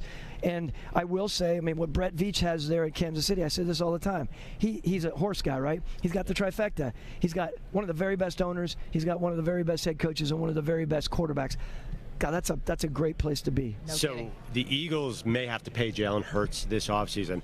Our boss. They have to. Yes. They're in the Super Bowl. Yes, our boss is sitting over there as a Philly guy. He says every 5 years, draft a new quarterback. He's one of those guys that I know this. I don't know if our audience is ever interested in this, but the rookie cost of quarterbacks seems to be an important trend to get to the Super Bowl. What's your take on just once you pay a quarterback, it's much more challenging? Oh, it's much more challenging. You think about the money that's available, of course. We know that. It's logical, right? How many teams, these two teams, how many teams have been in the Super Bowl over the last few years that have had rookie quarterbacks? I think you go back 10 years, and there's been at least one guy on a rookie deal every year except one. Well, it's funny because, when we were in 16 with Matt Ryan, we had a lot of money involved there, as we did with Julio Jones. It became cumbersome, right? As great as those guys were, and the only reason we ever got to where we got to was because of the money we were putting in there. Then you also have owners, right? This is a whole other spot that you guys probably don't talk about a whole bunch. When you have an owner thinking about jersey sales and ticket sales, Julio Jones, you want to talk about a guy coming out of the tunnel compared to Matt Ryan, everyone loved, of course. When Julio Jones came out of that tunnel, it was outrageous. He had the entire South was there, right, being an Alabama guy. My point there is when we started thinking about that third contract, and I'm bringing it around to any quarterback or receiver, big money, and there's a lot of other factors than just, hey, this is a little expensive for a guy. When there's a lot going on there on the other side of it, per the ownership side, it becomes complicated to make those decisions. There's a lot on your plate, I think. And wide receivers now are getting paid like crazy, and we know because they're worth it in this day and age in the NFL. Thomas Dimitroff is the CEO of Sumer Sports. We'll get to that in a moment, but we've got to ask about a guy who was your head coach when you were in Atlanta, which is Dan Quinn. Another coaching cycle where he's a hot name, yet he decides to go back to Dallas. Were you surprised by that? I was surprised. I really thought, Dan, he didn't get picked by George Payton last year, obviously at Denver, and those two were close. I'm not saying it's always about friendship, but people, you want to bring people in. Of course, George decided to go a different direction. Dan has so much. I think, I'm going to tell you guys, it's not just because we work together. I think he is a really, really good football coach, massive amounts of passion. I have never heard players talk more about wanting to be with a head coach than regarding Dan Quinn. It's always amazing. So when Dan's in this situation, I say this all the time. Head coaches now, same with Sean Payton, right? At 59 years old, as a 50-something head coach, and Dan's not 50 yet, they are about the ownership. Yes, of course, it's about the team, and they want to win. But to start, they need to know that ownership is going to be behind them. They need to know they're going to be able to jive with them. That's a big thing. It's a massive thing. Do you think that's what came into play with Dan and the new Broncos ownership? Well, I don't think the Broncos ownership as much as I may think some of the other owners out here, right? If people had mentioned, hey, he should go to Indy or wherever else, I don't know how Dan would have gotten along with Jim Irsay, and I'm not being disrespectful to Mr. Irsay at all. I'm just saying Dan's got to look at all of those situations. Honestly, when I look at Sean Payton, I think that's a great move for them. I think George and Sean can work very well together. I've said this publicly, and Sean is a really good football coach, and he's going to go there and do the best he can with a quarterback situation that's complicated. But if there's one person in the league that can get that back on the rails, I do, however, also believe, I also believe that a guy like Sean, they're concerned but they're concerned about their empire as well, right? To go in there with legacy. I say empire also because there's a lot there. When you're pairing with an ownership group that's worth $80 million and are really, really sound with Condoleezza Rice, what a good spot for Sean to be in there and grow. He can teach them, they can teach him. Look, to me that's a really good situation for Sean. Not sure if you heard yesterday, Sean Payton in his opening remarks said that he is not going to allow Russell Wilson's private trainers in there. What do you make of that? It reminds me a little bit of New England. Oh, I love it. At the end. Okay, you're for that. Look, I say this about Sean as well. As Sean learned from Bill Parcells and Bill Belichick, that whole group, I mean, you have to, as a head coach, I believe, especially when you have that confidence, you have to own your organization. You have to be very direct with your assistant coaches, people in the building, and your quarterback and your star players. You can't just worry about what they're thinking. And I think Sean has a great grasp of that, where he'll go into to Russell and say, all right, parking spots, and quite honestly, I'll be interested to see if they jettison the office.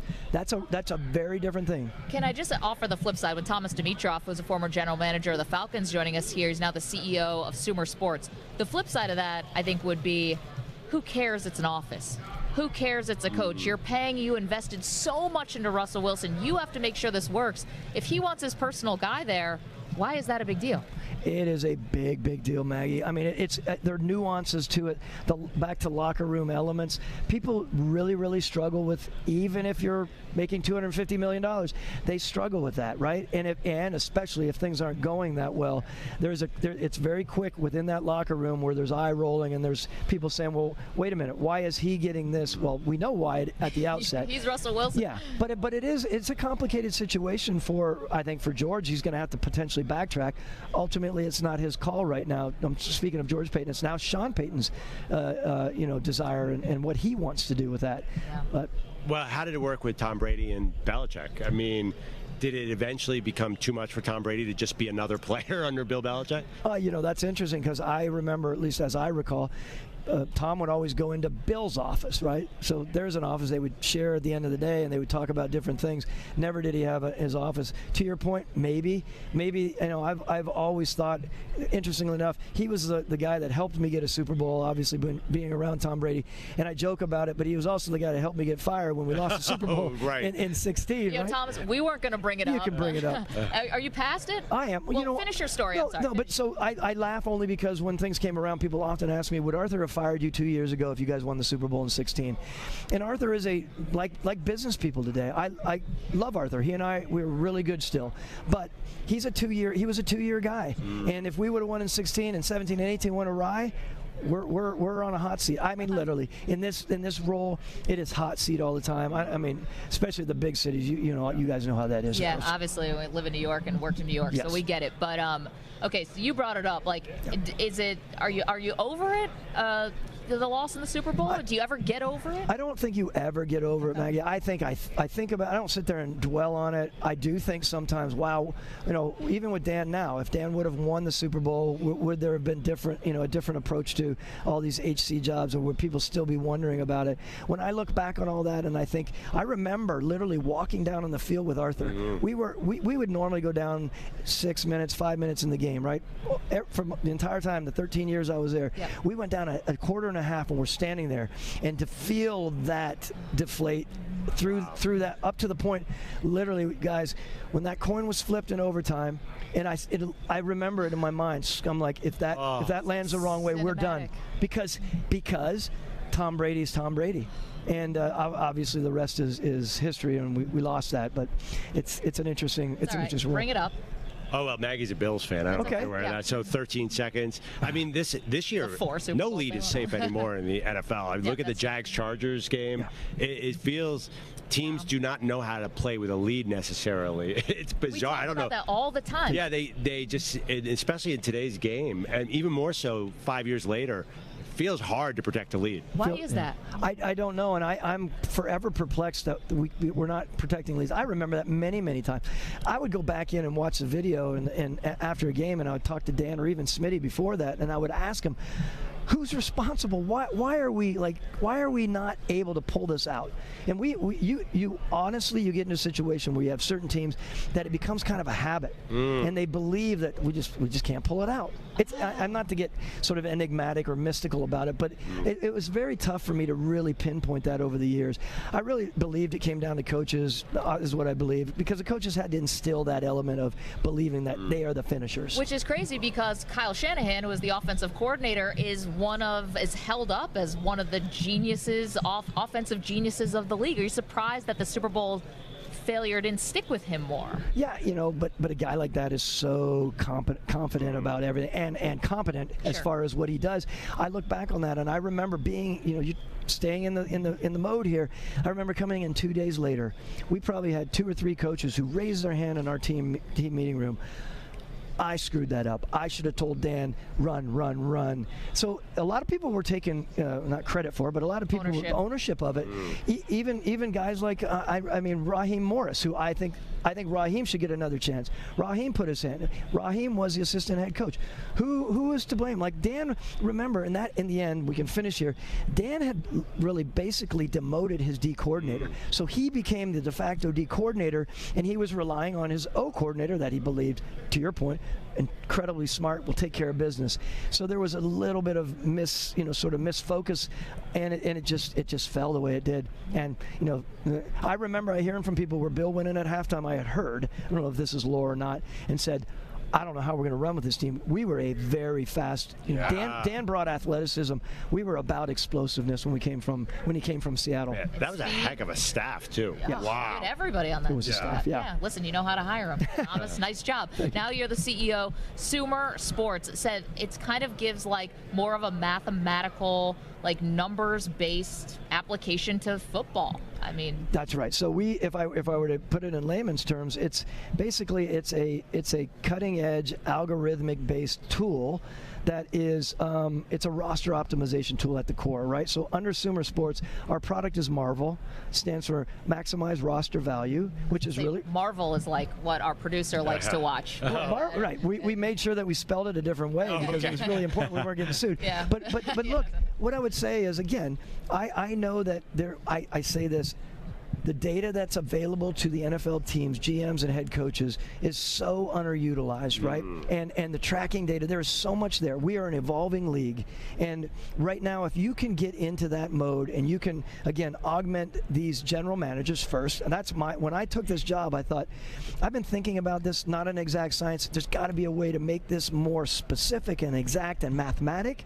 And I'm not claiming to be an academic. I'm not a PhD in math, but I know we do too much of that guesswork in our profession. Still.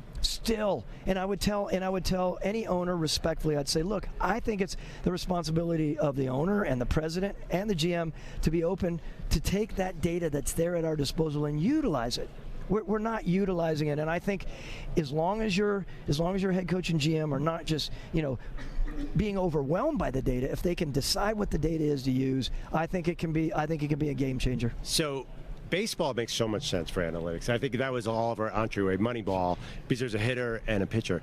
Take, for example, let me say Brock Purdy, Iowa State quarterback. Star teams that we'd be working with that would give us elements of their IP as well as our own IP, aging curves, financial curves. There's so much involved. Drop it into this algorithm. And what I used to do, a little aside, with Arthur Blank, I'd say, Arthur, I'd be so proud. I'd go in and I'd say, I have 12 scenarios in the off season for you. Here we go, blah, blah, blah. Proud as a peacock.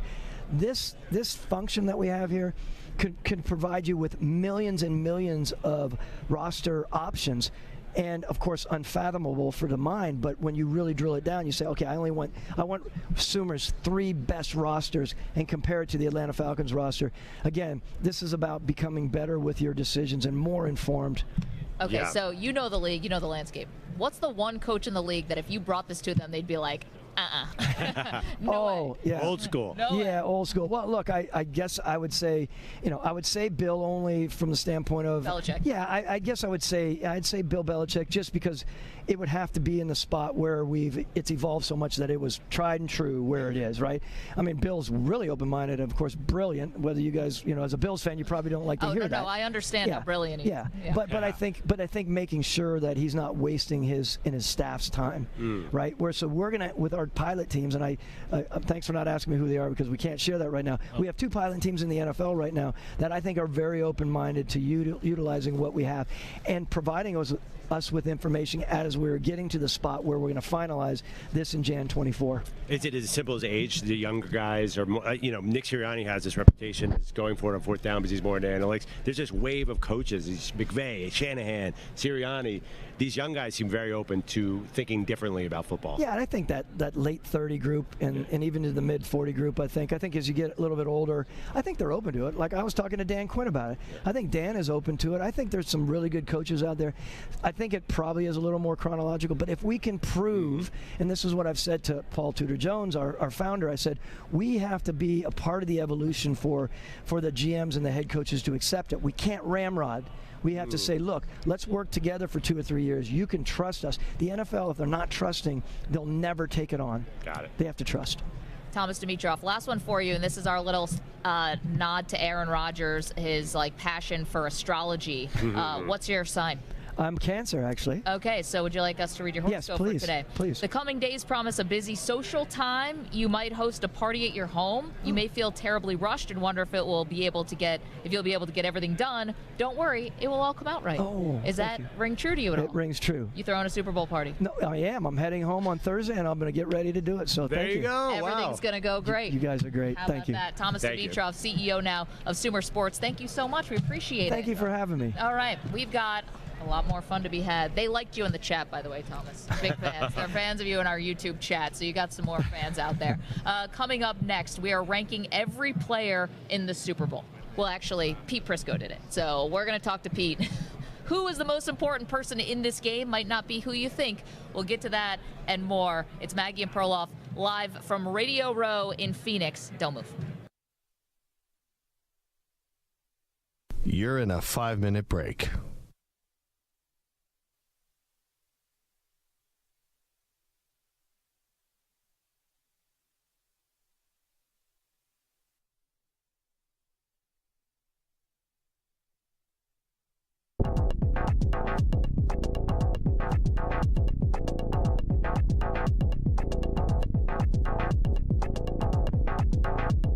Four minutes, 30 seconds remaining.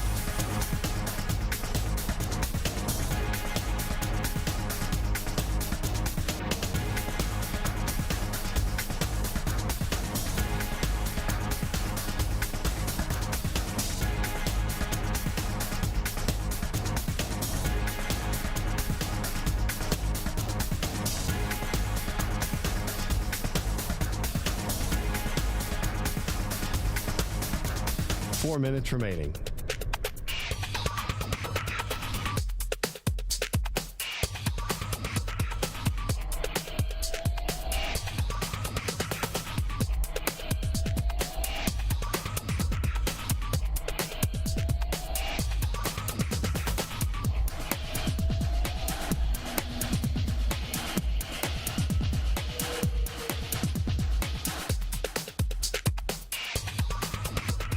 Three minutes, 30 seconds remaining.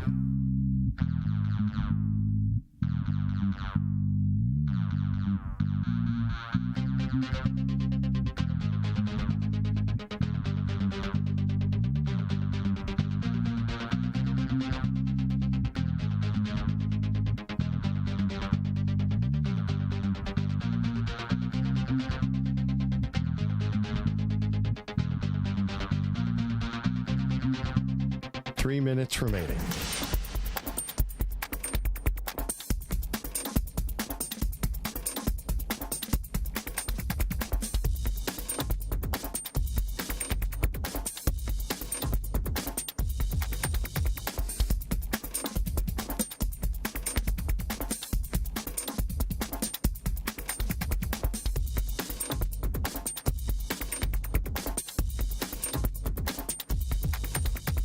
Two minutes, 30 seconds remaining.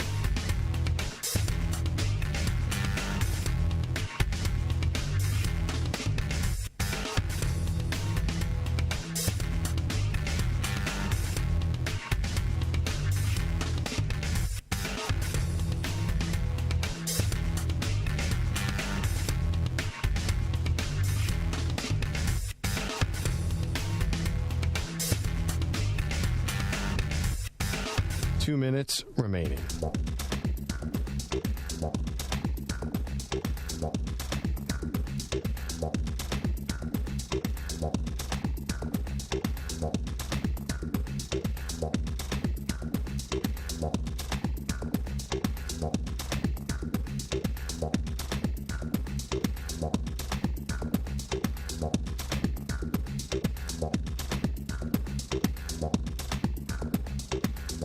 1 minute, 30 seconds remaining.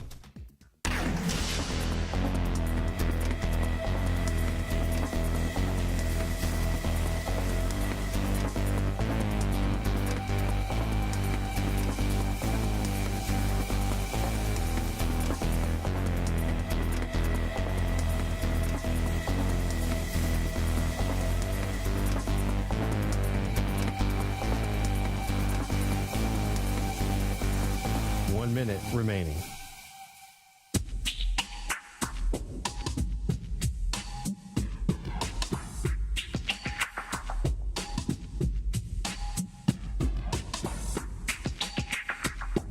.45 seconds remaining.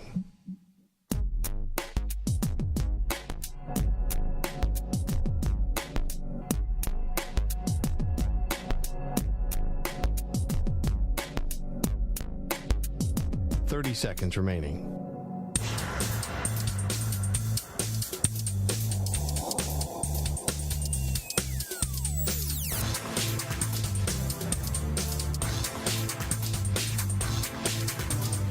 Seconds.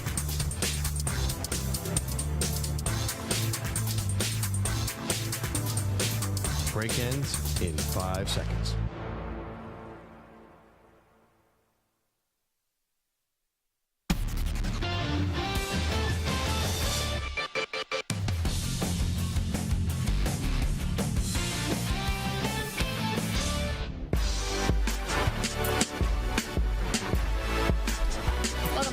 Perloff. We're in Phoenix on Radio Row, but I gotta tell you, this is how you know we've made it, Perloff. Do you want to know how? How? Because we are obviously across the country on all of our amazing CBS Sports Radio affiliates. We also are streaming live, youtube.com/CBS Sports Radio, and an adult website has entered our chat. What do you mean? An entire... Infiltrated the chat. Oh. Uh-oh. Yep, they're here, and they've set up, they've put down roots. Do they have sports stakes?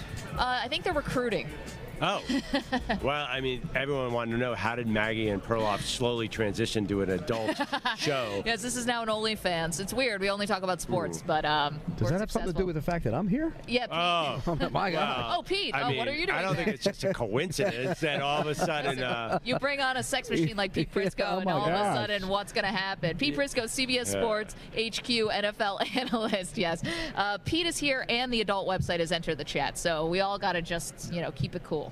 Yeah, no coincidence. We said Pete Prisco's coming on. All of a sudden, Chantel showed up in the. What's up? Well, I don't know what that is. We blame you, yeah, we know what goes down there in Florida. Yeah, likely story. Okay, Pete. So you did a cool thing for CBSSports.com, which is you ranked every player in this Super Bowl. So tell us what you found once you ranked everyone from best to worst. Well, the Chiefs are the team with the stars. They have 1, 2, 3 at the top. It's Patrick Mahomes, Chris Jones, and the Eagles are the deep team. And when you look at the Eagles across the board, they have a ton of depth. There's question marks for the Chiefs, obviously. I think the secondary's young. That's a question mark. I think when you look, here's another thing. People compare the offensive lines. The Chiefs aren't that far behind in terms of the offensive line. So, but I do think that there's definitely a talent edge as it relates to the Eagles. Well, the one player I would argue against that really got my goat as an Eagles person, not Jalen Hurts. Lane Johnson, you have him very, very high, but we watched him against San Francisco. It was unbelievable. Nobody shuts down Nick Bosa, and he's such a difference factor, and they seem to win whenever he's on the field. Were you tempted you had him at number 6 to move him even higher? You had Jason Kelce at 5 ahead of him. I think Kelce played better than him just a little bit this year. Okay. And Kelce's a star, too. They're both really good players. Right. That was tough. Between the two of them, that was tough. Yeah. So, I had a little... You're really nitpicking a couple spots. Yeah, geez. I don't... Come on. Well, it was really Chris Jones at number 3, and I'm like, who am I going to give Pete a hard time about? Is it Hassan Reddick should be higher, or is it Lane Johnson should be higher? But Chris Jones... He's a game wrecker. Here's the thing. I don't see any other Kansas City Chiefs defenders that's a problem. That high. So, obviously, I'm Eagles bias here. That is a problem. I mean, after Chris Jones, if you're the Eagles, why don't you just focus all your attention on him? You will, and they do. And, here's the other factor there. Frank Clark that you get in the postseason is different than Frank Clark from the regular season. That's true. It's a big, and it's kind of an indictment of him, by the way. Everybody thinks, he shows up in the big games. Well, why the hell don't you show up during the regular season? So I think it's kind of an indictment of him. Frank Clark, postseason Frank Clark would be ranked a lot higher than just Frank Clark, period. Well, L'Jarius Sneed, though, getting back to practice, which is obviously good news for that Chiefs defense. You expect that the Eagles are going to try to throw the ball. Where do you see the coaching advantage in this game? The Chiefs. I think it's definitely the Chiefs. I think it's kind of the young crowd trying to kick the old guys to the curb, right? Isn't that what it is? He thinks Sirianni has the advantage. I just think Sirianni is on a bit of a heater with the fourth down calls. He's done really well, where Andy Reid famously is not perfect in game. Yeah, but you got skins on the wall. I mean, that's a big advantage. I'm sorry, that's a big advantage. He's been there, he's done it. We don't know how Sirianni's going to act in the big moment. I like Sirianni. I think he's done a heck of a job. Remember all the idiots that killed him for his press conference? That just goes to show you that they know nothing, and nor should any press conference ever matter as it relates to what you can do on the field. But Andy Reid, Steve Spagnuolo is a great defensive coordinator. He seems to save it for the postseason, just like Frank Clark. He's a playoff guy. And by the way, he's going to come after him. Yeah. If you go, the one thing that Jalen Hurts has done this year is struggle against the blitz. Yeah. And so I'm going after him. The flip side of that is you're concerned about having your defensive backs turn their back and maybe he can scramble out of there and make big plays. I'm taking my chances with him. I'm going after him. You mentioned Sneed. That's an interesting one. Where does he play? Because he's played in the slot. Yep. Sometimes he's played outside. Would you play him inside because they do run the ball and he's a pretty good tackler, or do you play him outside? I think that'd be an interesting thing to watch. If you're the Eagles, obviously you want to run. I don't know how Jalen Hurts' shoulder is, but do you think they can do that against Kansas City like they did against San Francisco? I think they can run the ball. I think that offensive line is brute force. I mean, when you watch them in the run game, and they're great at what they do. You get Kelsey out. They know how to move. They know how to use all the angles. He's not a big guy. If you put a nose on top of him, you ask him to move him, he's not going to move him, play in and play out.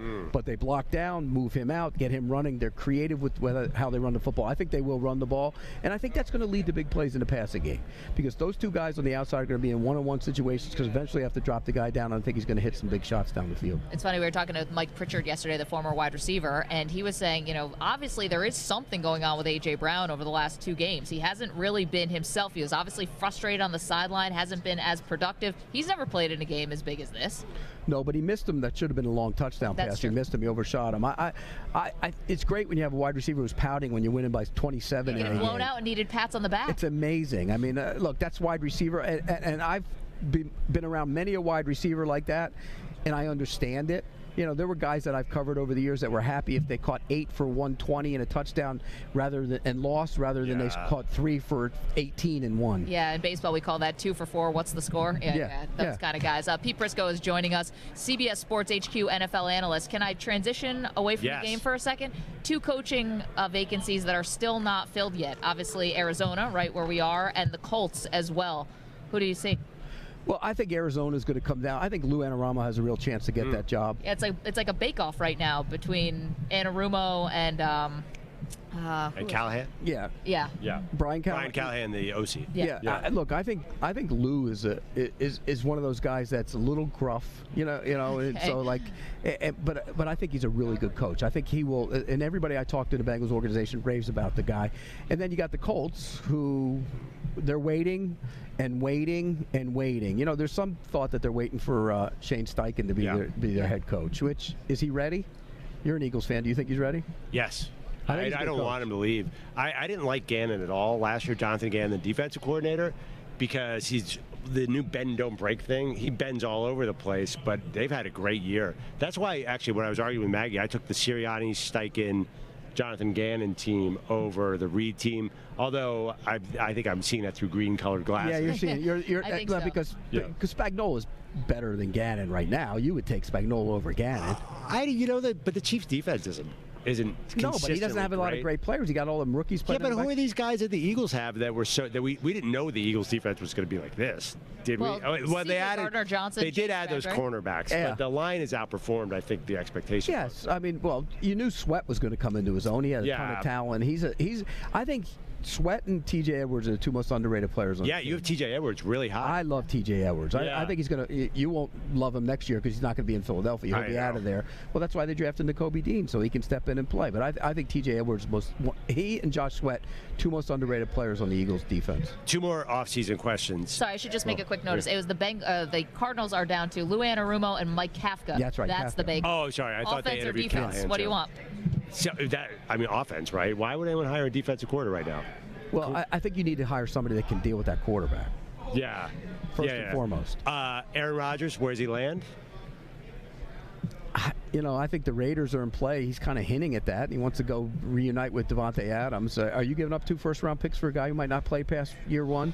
I probably want a little guarantee. You know, I'd want some kind of guarantee. And you got to redo that contract because it's outrageous for what it is. So I think he's got to be a guy that commits to more than 1 year and will redo the deal in some form or fashion. And is Tom Brady really retiring? Someone who's posed many times in tighty whities on beds, Pete Prisco. Well, that's why the adult website is in our chat. That's right. They're familiar with your work, Pete. Yeah. Any chance Tom Brady gets tempted by another team somewhere down the road? I don't think so. I don't. This time it sounded sincere, but having said that, do we believe him? Did you he's believe been him? lying to us for years. Did you believe him last year? No, I did not. I mean, what's he retiring to? That's the question. Well, he's Tom Brady. I mean, that's got to be cool. Yeah, but then he's not Tom Brady anymore. Well, he'll always be Tom Brady now that the legend grows more and more. But when you're not playing, you're not Tom Brady. Yeah. It's one of the cruelest things. You guys have been here in Radio Row for years.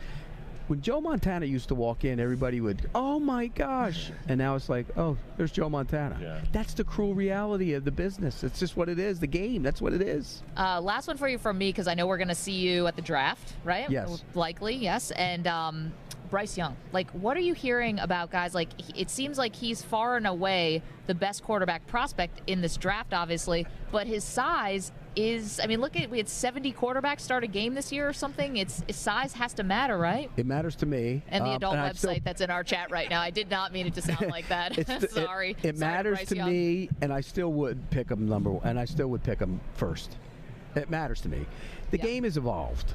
It's changed. If you would have told somebody 20 years ago that a 5'10", 185, 5'11", 185-pound guy would be the number 1 pick in the draft or the number 2 pick in the draft, they would have told you were nuts. But you got to be able to move. You got to be able to, be able to throw on the run and make plays with your legs and escape pressure. Offensive line play is repulsive in the National Football League. Yeah. And defensive linemen are getting faster and better. So if your quarterback can't move, you're asking for trouble. Now, having said all that, eventually it all shrinks. Every year, if you're a runaround guy, you're seeing this with Russell Wilson. It shrinks. You can't run like you used to, and you better be able to make plays inside that pocket. That's the question. I think Bryce Young can make the plays inside the pocket.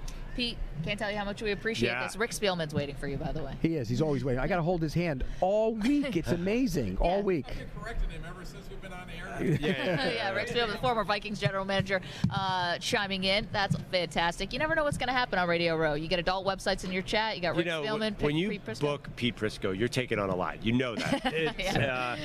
There's a lot that comes with it, but it's well worth it for the analysis. Thank you very much, Pete. We'll see you at the draft. Coming up next, we lake and bake. Oh, yeah. Don't move. More Maggie and Perloff after this CBS Sports Update with Rich Ackerman.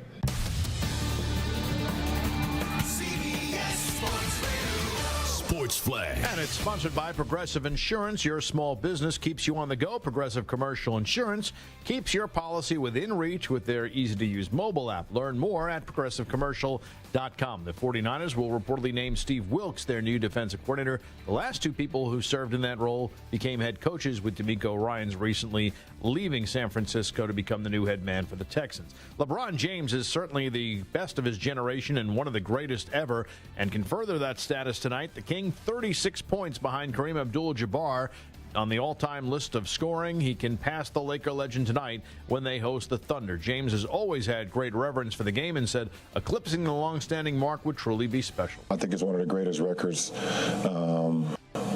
in sports in general. I think it's up there with the home run record. In baseball, it's just one of those records that you just don't ever see or think that will be broken. The Suns will have Devin Booker back tonight when they take on the Nets. Booker has been out since Christmas Day with a groin injury. I'm Rich Ackerman. I'm JR. CBS Sports Radio has moved to SiriusXM Channel 158. Or listen on your local station. Find your local affiliate at Odyssey.com/stations. CBS Sports Radio.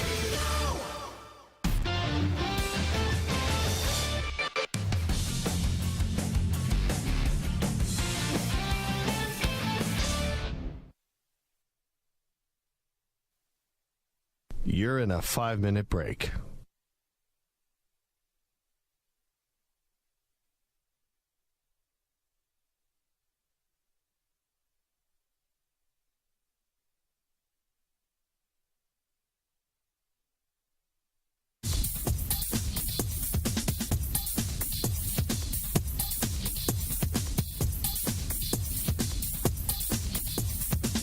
Four minutes, 30 seconds remaining.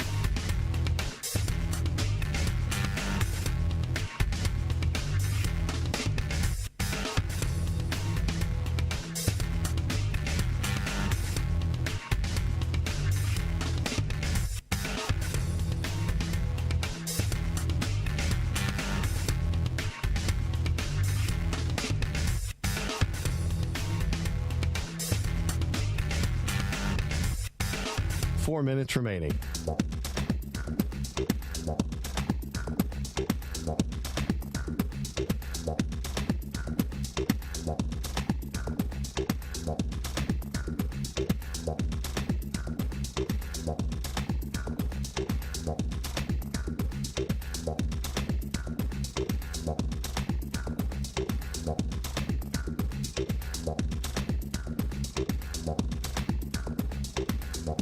Three minutes, 30 seconds remaining.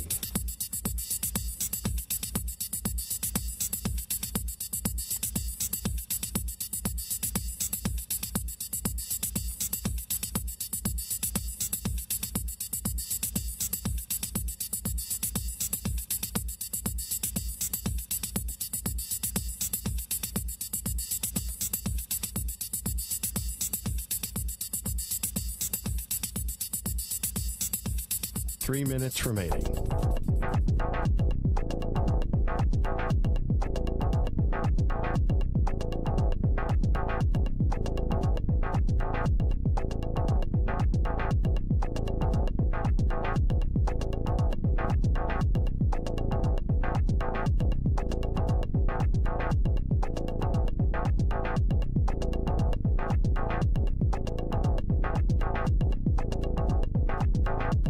Two minutes, 30 seconds remaining.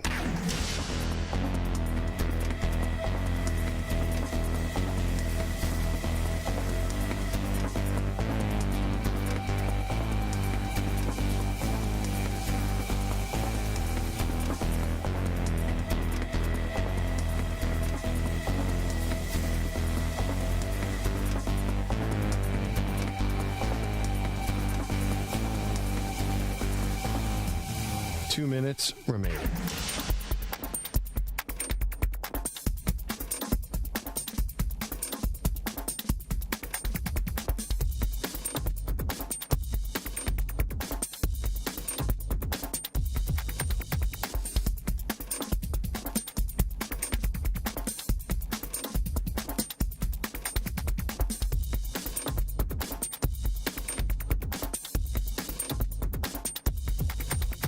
One minute, 30 seconds remaining.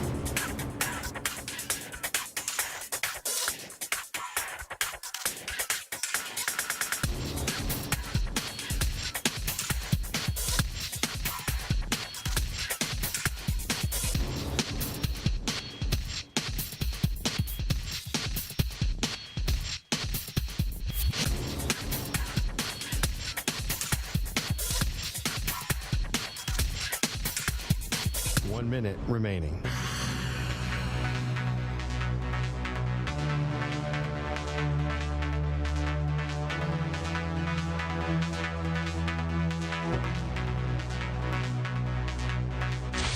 Five seconds remaining.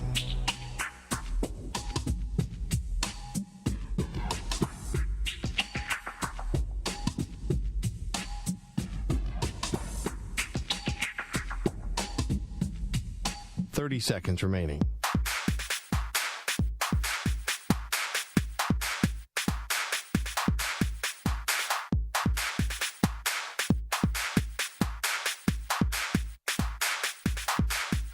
$15 seconds.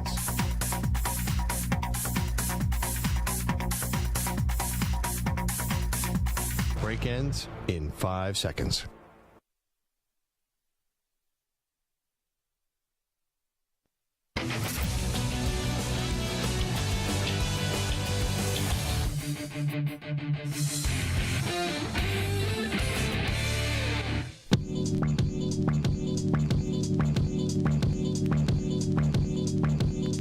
Player of the Week is sponsored by the Navy Federal Credit Union, who proudly serves the armed forces, DoD veterans, and their families. They're members of the mission. Learn more at NavyFederal.org. Totally unprepared for the Navy Federal. I got it. I got it. How do you always do this? So, it's easy. Is this basketball? It's football. What? There was a Pro Bowl flag football game. Stu wouldn't do that. And Jalen Ramsey took out Tyreek Hill with one of the most vicious hits you've ever seen in a flag football game. Jalen Ramsey is the Navy Federal Defensive Player of the Week. Navy Federal Credit Union Defensive Player of the Week. Is it? That can't be right. Who is it, Stu? It is not football related. It is basketball related. Pro or college? Pro. Ooh. Jaren Jackson Jr. Nick Claxton. Brooke Lopez? Who are the big? Just tell us, Stu. Not terrible guesses, but this week's player is Evan Mobley of the Cavs. Over his last 3 games, 7 block shots to go along with 4 steals, and during that span, Cleveland is 3-0 and allowing just 102 points per game. Stu, I could save you some work. Why don't you just pencil in Hassan Reddick as next week's Defense Player of the Week? Oh, get ahead of it. Overconfident Eagles fans are all over this city. Overconfident? Have you watched him play this postseason? It'd be naive of me to not say he's going to destroy this game. Well, have they played a team that is the caliber of the Kansas City Chiefs? Like, can they play? They played the 49ers, who have a great defense, but Brock Purdy got hurt. And I don't even know if Brock Purdy was going to win that game ever. So that being said, this is a step up for the Eagles. You have to acknowledge that Niners team was pretty great. They were really great. That's. I think the Niners might have been favored over the Chiefs as well. No, but they might have been with Brock Purdy healthy. But then you go to Josh Johnson, poor guy, gets a concussion, the second series of the game. Yeah, because Hassan Reddick blew up the first 6 offensive plays of the game. He was in their lap the entire game. I know, because for some reason Kyle Shanahan was trying to block him with a tight end. Reddick's been doing that all year. No, he's been really good. And it's not just him. See, you're getting me angry. If the Chiefs win, by the way, Chris Jones has won this from you, Stu, about 4 times this year. Yeah. You might as well hand it to him if the Chiefs win. I mean, Chris Jones has been fantastic. And we were talking to Pete Prisco in our last segment about Frank Clark and playoff Frank Clark versus regular season Frank Clark. It's like playoff Lenny, for Leonard Fournette. Yeah, no, it's You're getting a different guy.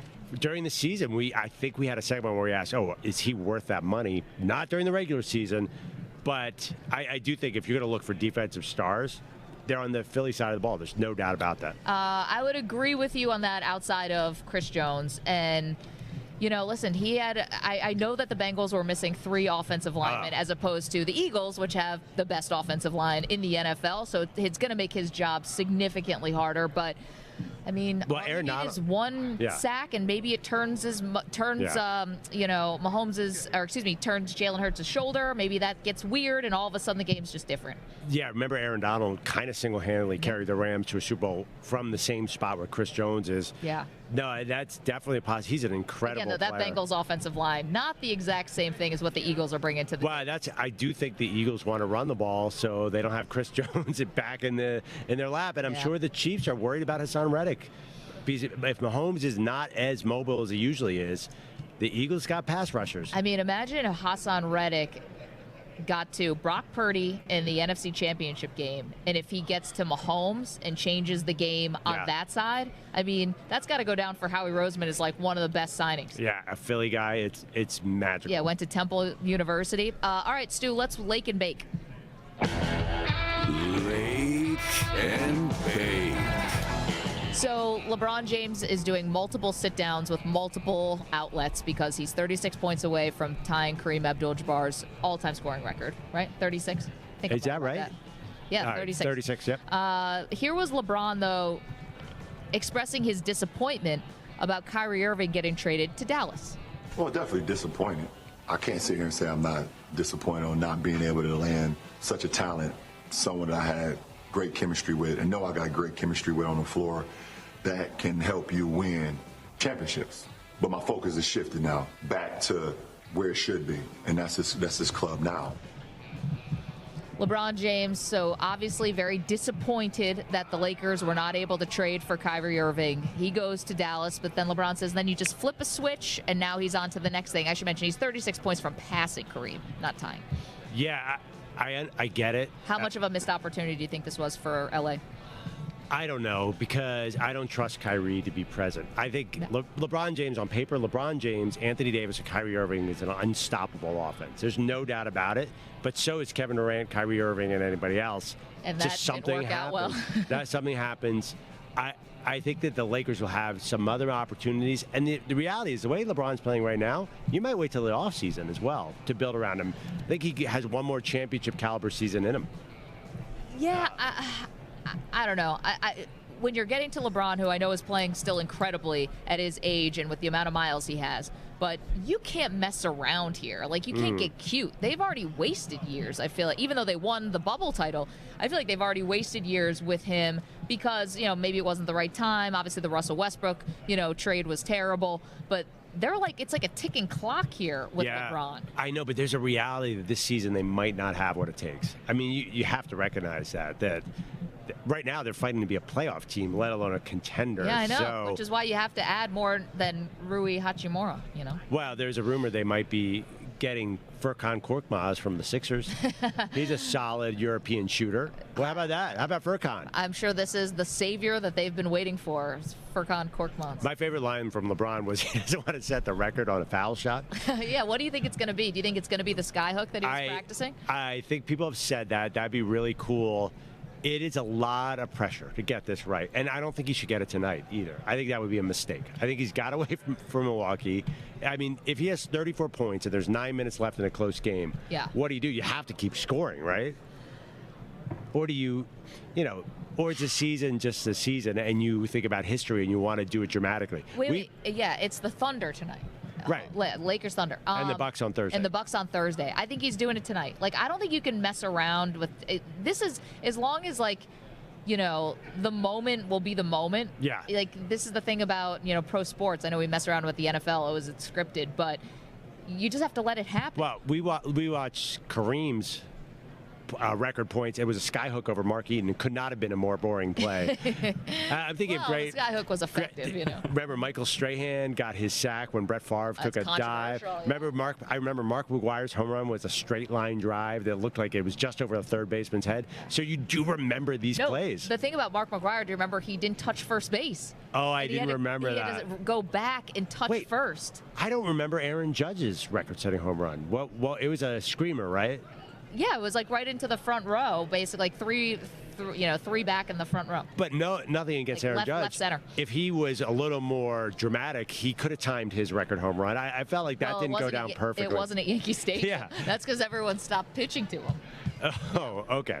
Yeah, I mean, it's hard to hit a home run. I think it's a little easier for LeBron to control his scoring. Wait till Thursday. Getting right up against the Super Bowl. I think that's a perfect time against the Bucks. Giannis can hug him.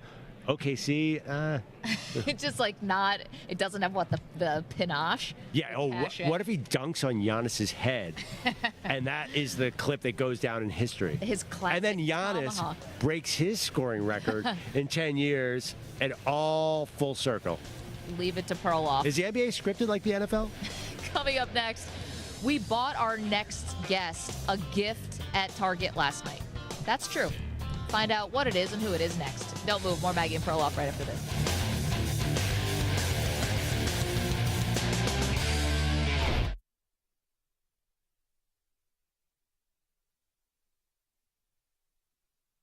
You're in a 5-minute break.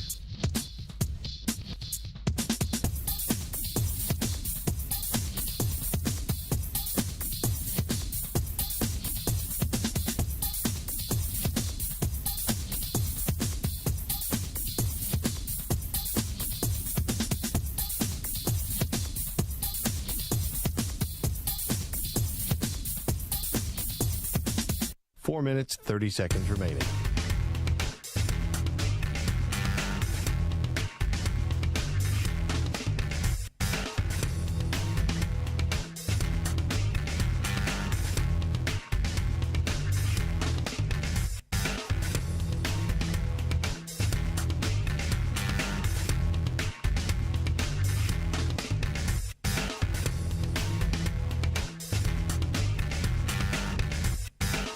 4 minutes remaining.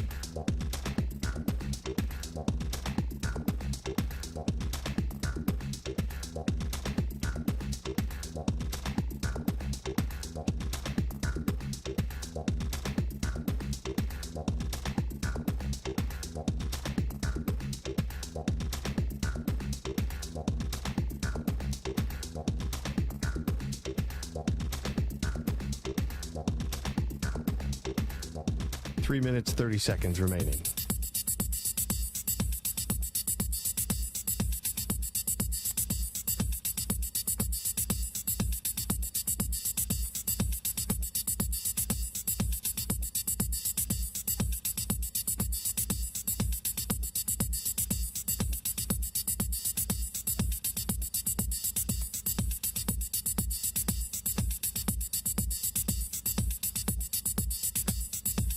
Three minutes remaining.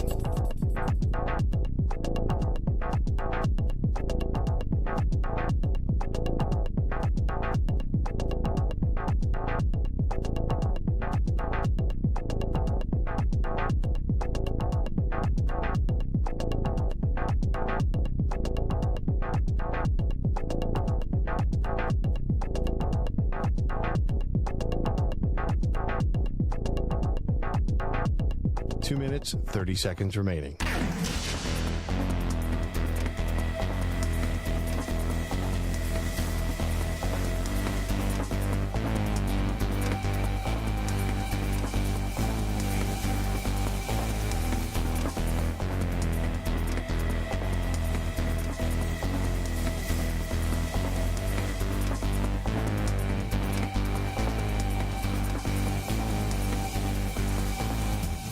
Two minutes remaining.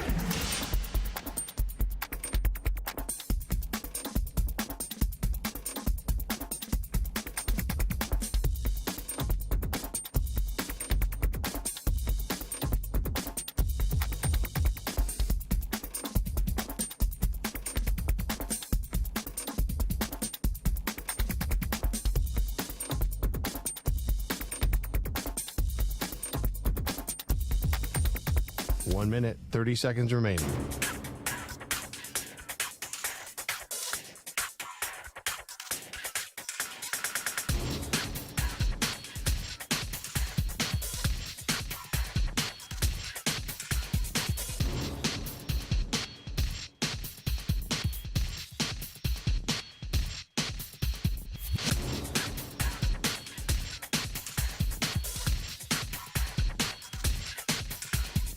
One minute remaining.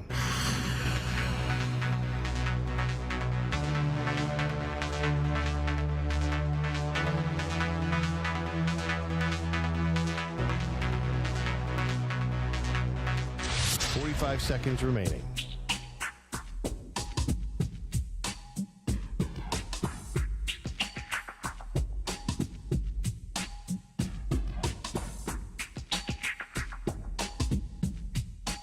Seconds remaining.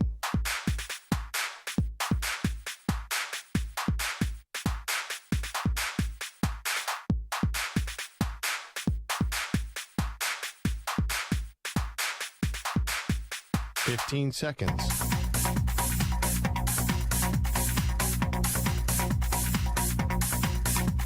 Break ends in 5 seconds.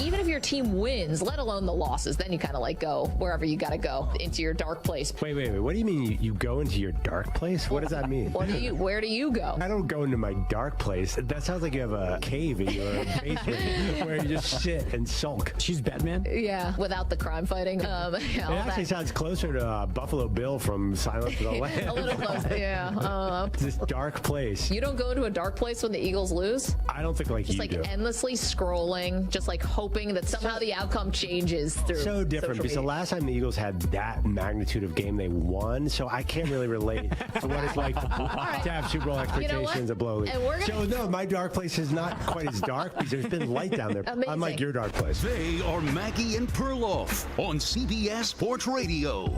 Maggie and Perloff from Radio Row is sponsored by Southern Recipe Small Batch Pork Rinds, the protein-packed snack that's bold as you are. Be big, be bold, be adventurous. Look for them in the snack aisle at your local grocer. Making his way to the set, friend of the show, Mike Golic Jr. I should mention, we're live, Radio Row here in Phoenix, across the country on our CBS Sports Radio affiliates. We are streaming live, youtube.com/CBS Sports Radio, where Mike, unfortunately, an adult dating website has infiltrated the chat. We've got our best people. We're not sure if we should kick him out or not. We're kind of like, I don't know. I guess we were kind of like flattered that they chose our chat to get involved in. I guess that's true. You always look for the silver lining of these situations. That's one of them. Now, we made you a promise last night. I was going to ask because, man, oh, man, was this the Target run heard round the world? Yeah. Well, Perloff and I had to go to Target after media night because we're celebrities like that. Stars. By the way, it was the most suburban Target you've ever been to in your life. We just come from media night where everybody's in the media or famous or a former NFL player. Perloff's getting interviewed by people there. They're chanting his name from the stands. We go to a suburban neighborhood 15 minutes away, and it was a completely different world. Like, I don't recognize that guy from any show. This is Bill, the accountant, and it was very disappointing. Yeah, that's not Colin Cowherd. What's going on here? If you squint real hard, I figure like you can make most suburban dads look like Colin Cowherd. If you just believe. Yeah. We took an Uber there. It was bizarre. Anyway, we promised when we saw you that we would get you something. Oh. Now, Perloff picked this out, so full credit to you. Go ahead. Okay. We bought you something at Target. Guys. This is a $5 hand massager. Oh, wow. This is, and you know what? You need at the end of a long week out here. Shaking a lot of Gas hands. bagging away. Exactly. There's going to be a lot of shaking hands, no kissing babies because that's just, that we're not running for office here. Thank you guys. This is incredible. You're welcome. You want to come with us to Target. I mean, you love a Target run. Who doesn't love a Target run? Yeah. Again, despite what it does to me financially, I am in utter ruin because I moved from Connecticut to Los Angeles in June of this year, and somewhere around the time I arrived in Los Angeles, I made no less than 9 Target runs because you just keep finding stuff you need and you keep going back, and every time, as we talked about with inflation, $200 on fire, gone, don't know where it went. No, I had a different gift I wanted to get you. Perloff put the kibosh on it. Ooh. I wanted to get you a $9 small globe of the world. Like for your desk or podcasting, you could have it behind you. Document the travels a little bit. Put little pins in every place you go. I just thought it was a lot to pack, the globe. It's a little clunky. The shape's weird. And you know what? And you were thinking the right way, not knowing that I drove out here from Los Angeles, so the travel is a little easier back as far. See? But I'll be able to store this. This would be great. Long road trip, what you find out is if you drive with one hand, whole side of your body starts cramping and getting tight after about 6 hours. So to the rescue. Going full circle, that kind of looks like an adult toy as well. I was going to say. Yeah, it's a hand massager, people. Get your mind out of the gutter, whoever the chat's already ahead of you. Yeah, that is true with the dating chat in there. And then on the way out here, I stopped at a rest stop, and it was this weird moment like of nostalgia where you go into the men's restroom, and they've got the coin dispenser for the adult items in there. Oh, condoms? Rubbers? Yes. Yeah. And I mean, let me tell you what, I don't know. How much do they cost these days? 70. So these days, I believe these have been in here since before the Cold War.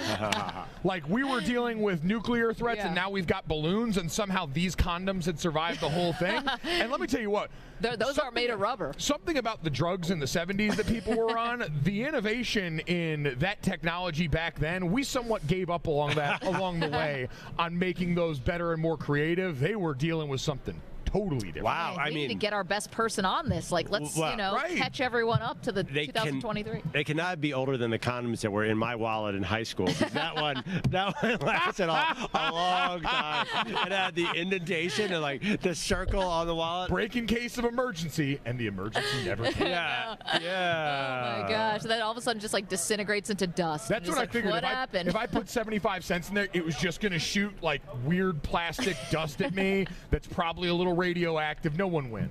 But I mean, that saves you the horror of going to the drugstore and asking for condoms. I don't know. I mean, Maggie, you don't know what that's like for a man. Thank God. Shout out to the post-COVID self-checkouts that have become readily available. I'd imagine saving a lot of young, up-and-coming teenage to college boys that awkward interaction with the woman that could be your grandmother working the checkout counter. It's like there aren't enough magazines in the world I can buy to cover for this. No, I mean, men have like buying the condoms. That's your thing, like head down in the pharmacy, and then women have the tampons. And it's like, all right, I got to buy something that goes on top and below this box that clearly everyone knows what this is. And if you're a man who lives long enough into the relationship cycle, eventually you make the trip for the tampon. Oh, my husband and I have FaceTimed. I'm like, no, not those. Not those. Those, because I'm sorry. I can't just do to the description of the box. It's not going to help. We have to be, I need to have eyes on it. Good on him for understanding his weaknesses and saying, I'm just going to ask for help. I got the best husband ever. Michael Jr. is here.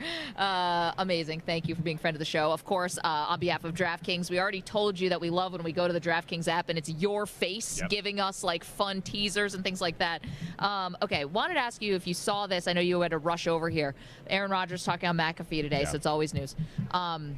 Says he's going to do a little bit of a different kind of trip this year.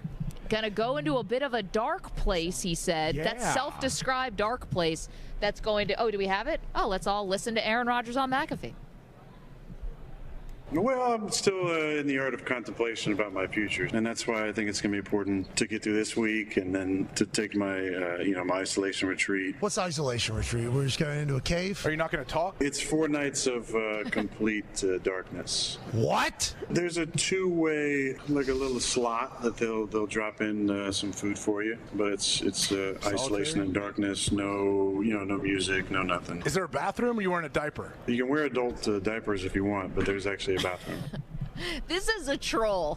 This is a troll. He's not doing that. He's seeing. Wait, you thought the astrologer was a troll? And I did happened. though, and that so happened. This is real. Oh, maybe he's real. I do love. By the way, this really highlights the difference between Pat and Aaron. Like, Pat obviously does a phenomenal job. Aaron's doing great, but they're so opposites personality-wise. It's like those unlikely animal friend videos that you watch on YouTube, where it's like, oh, this giraffe has befriended a rhino for some reason, and they're going to hang out in the wild. It's interspecies, Yeah, you could, by the way, couldn't pay me to do now.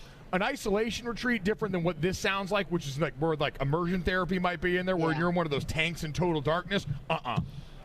Can't be alone with my own thoughts. No, thank you. And apparently, listen, he's already battled the demons. That ayahuasca stuff sounds like the trip from hell with your own demons. So this man apparently really has to go above and beyond just to figure out if he wants to play for the Raiders or not. Well, I've always wondered about how I deal in prison. I'd be bad. But we know that, actually. It's funny you had to wonder that. We could have answered that question for you on your behalf. Know thyself, though. Everyone in movies doesn't want to go into isolation. Now, I'd be so terrified of the other prisoners that I'd request to be in isolation because I would be just dead if I was out in general pop. Have you ever thought about this, Mike? Yeah. Only all the time. I feel like in my lifetime is really when shows like Beyond Scared Straight and all the prison fear shows started to come, and it just underscored the fact that while I considered myself a tough person and I played the gladiator sport for a while and did all that fun stuff, that's a whole different bag. I don't want those kind of problems. So you're right. You find your way into solitary, and then you get some books. You get into the prison library program. Doesn't sound awful. You start on another degree. What are you with Brooks? Is this the Shawshank Redemption? Now you're just doing the plot of the Shawshank Redemption. I just assume that prison hasn't aged since then. Then I'll walk in and Red's going to be ready to become my new best bud. You gotta play checkers and chess We're together. all going to have a great time wearing derbies in there. Maybe get a beer every now and then for swabbing the deck. I'll start the library program in there. It's going to be great. Wait a minute. Whenever you talk about this, because you said it before, about prison and thinking about if you went there, you never tell me what crime did you commit to get there. Have you been framed? Have you ever seen Oz? I'm familiar with Oz. The guy was in there for a drunk driving accident. Now, that's not going to happen to me, hopefully, but that's the worst fear, that it's something that you don't do that's criminally intent, but you end up there anyway. Well, it's like it's a meme at this point, but it's going to be me messing up my taxes in the IRS. No. But it's like that thought at the end of the year. How much do you owe? We can't tell you. Oh, you get it wrong? Go to jail. What an insane process. But that's white collar prison. That's mostly tennis. I mean, you have to be good at. I don't know how your tennis game is. Pickleball now, which I feel like is a lot easier barrier to entry from what I've heard. Yeah. So you'll be great. It's country club. Yeah, you don't need to go to isolation in a white collar prison. You're fine. That's it. They call that the spa day. That's just actually you going for a massage. You walk into white collar prison, everyone's like McLovin. I might be. You'll be signing autographs. Yeah. Oh, he's back. Yeah. All right, do the Raiders thing. Yeah. Do the Tom Brady take. Yeah. You'd be like a stand-up comic in there. And a white. I'm still afraid. I'd still go into isolation. Michael Jr. is joining us on behalf of DraftKings. Okay, brothers in the Super Bowl. Kelsey's, of course. Your brothers, you guys all very, very athletic family. Even your sister, obviously, was a great swimmer.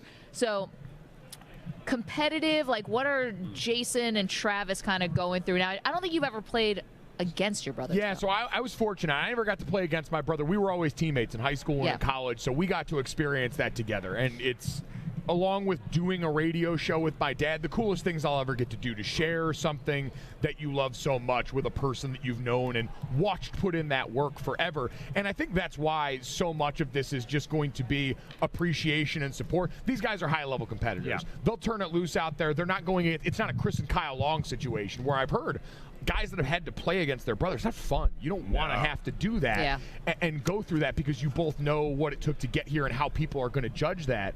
But for these guys, they both already got one in the can. They both already got a Super Bowl on their resume, so they're kind of made men.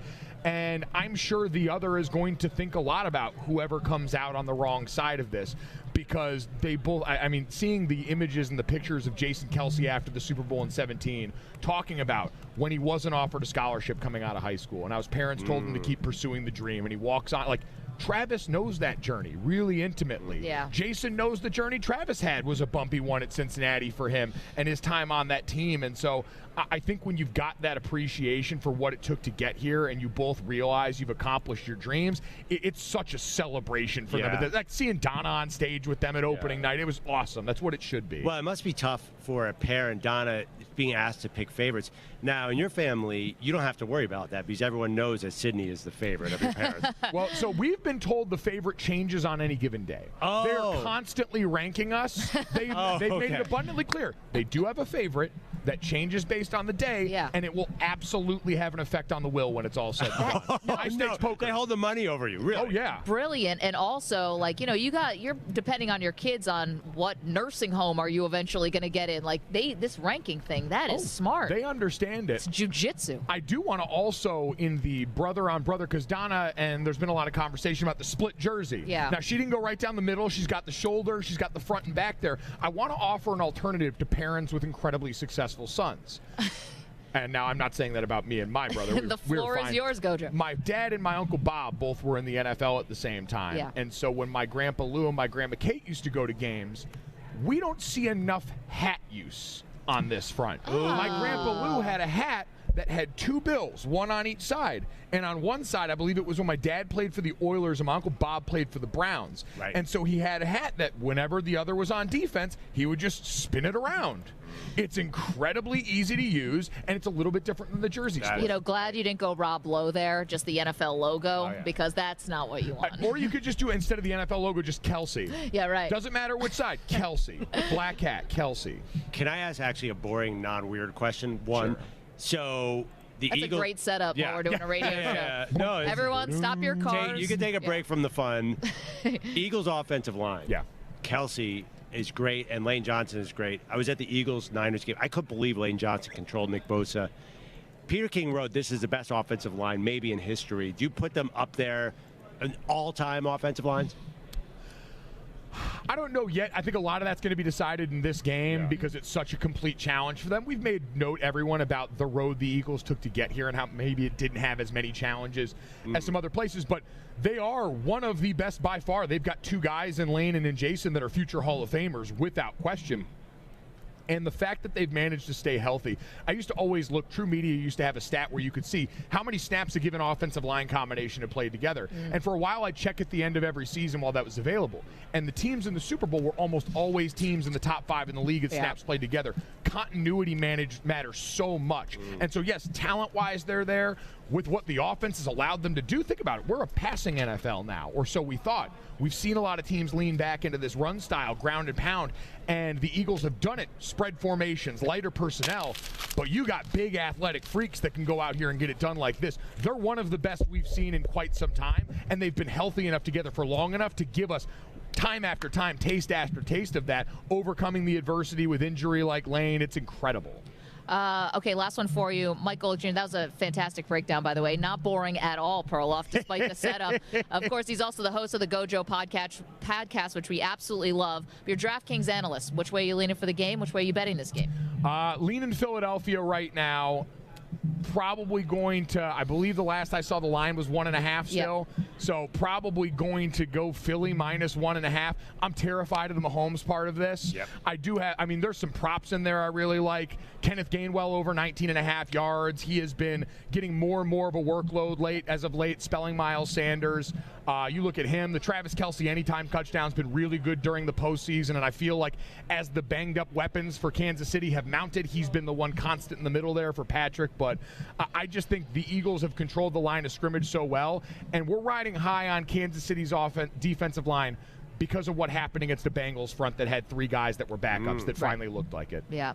Love Michael Jr., can't tell you how much we appreciate this. Hey, that hand massager, guys, all the way back to L.A., think of us. You know? I'm going to look at this and think so fondly of this show. Thank you, guys. I'm glad you had a great trip to Target. I hope you have a great rest of your week. You know, I did not think if that needed batteries, we didn't look at it. Yeah, I mean, you might need a trip to Target. Yeah, thank you, maybe buddy. like a D-Volt.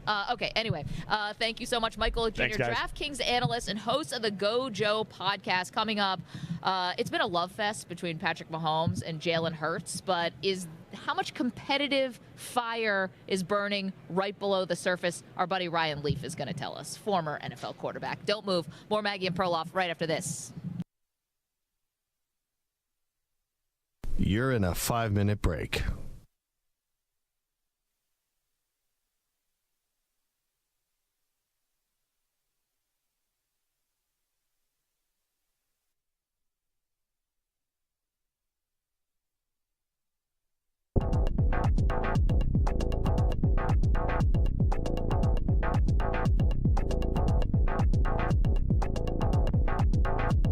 Four minutes, 30 seconds remaining.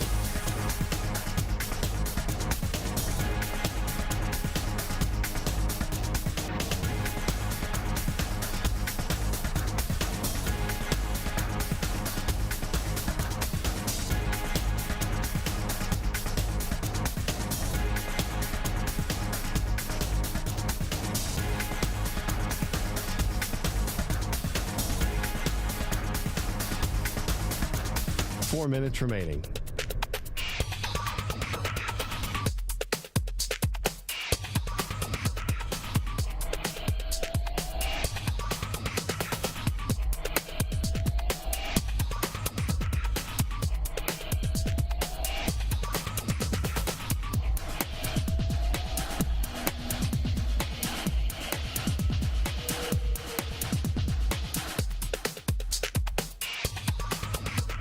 Three minutes, 30 seconds remaining.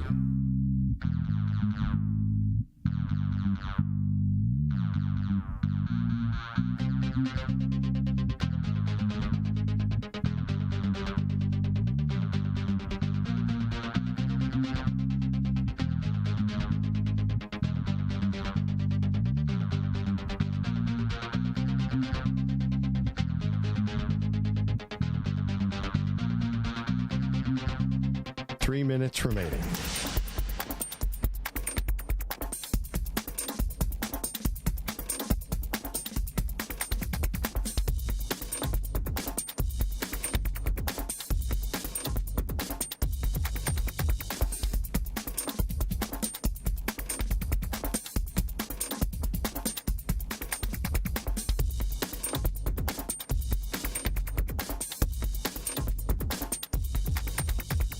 2 minutes, 30 seconds remaining.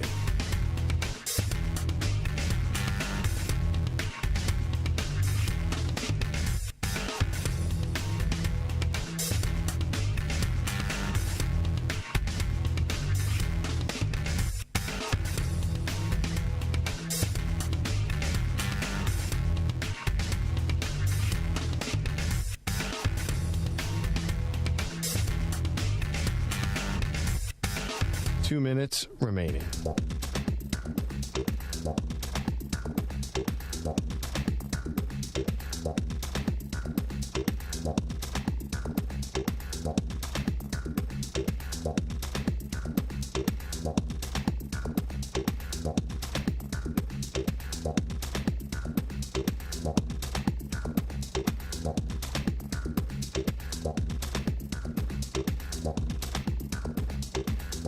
One minute, 30 seconds remaining.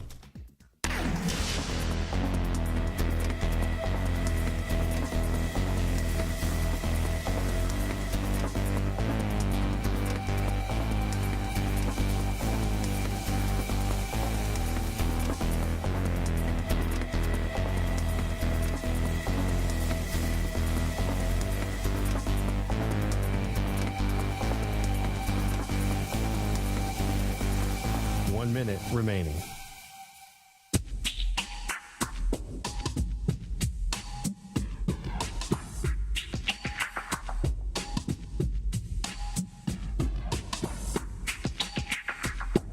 $45 seconds remaining.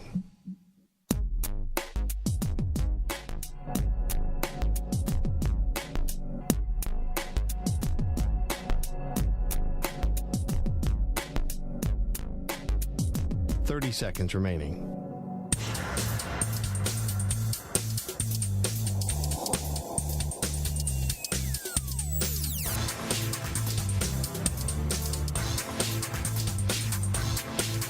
$15 seconds.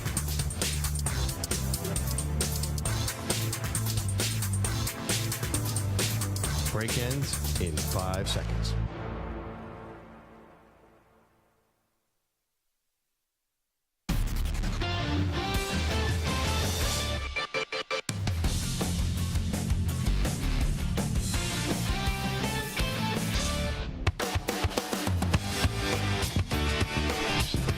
First time ever, stream the Super Bowl for free. Super Bowl 57 on Westwood One is Sunday, February 12th. Catch all the action on the Odyssey app on WestwoodOneSports.com via Westwood One station streams or by asking Alexa to open Westwood One Sports.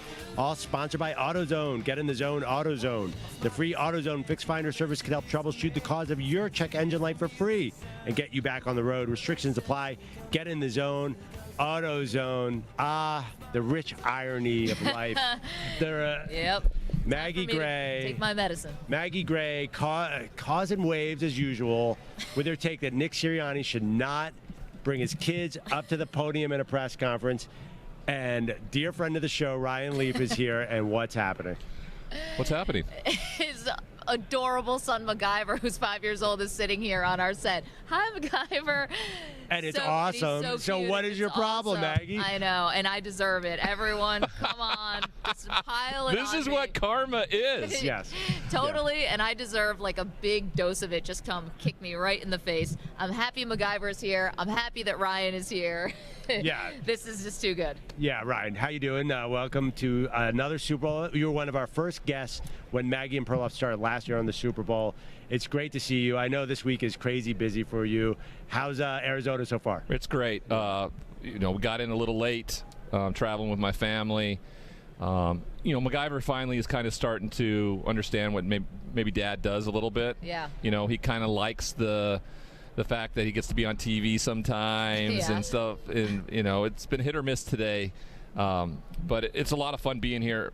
Ann and I, my wife, we did this at the San Francisco Super Bowl. I came up initially to just get a health check from the NFL.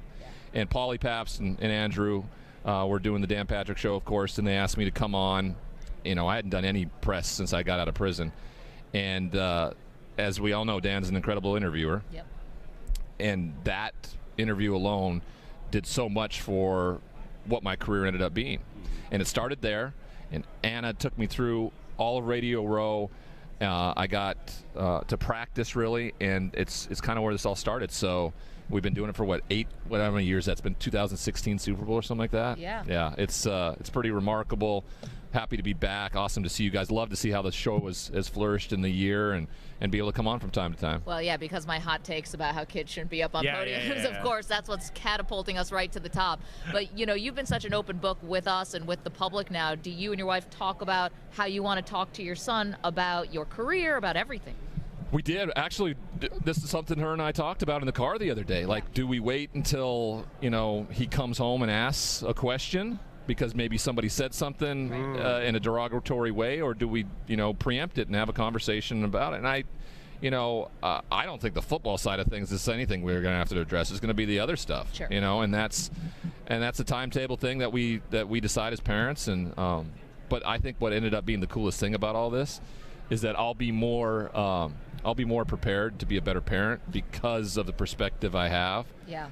And there's nothing like out of bounds for me I won't be willing to talk about, and hopefully he'll have an understanding about too. Well, it's interesting. The football stuff, when he gets older, I think that will come up too, because the name of your podcast is Bust.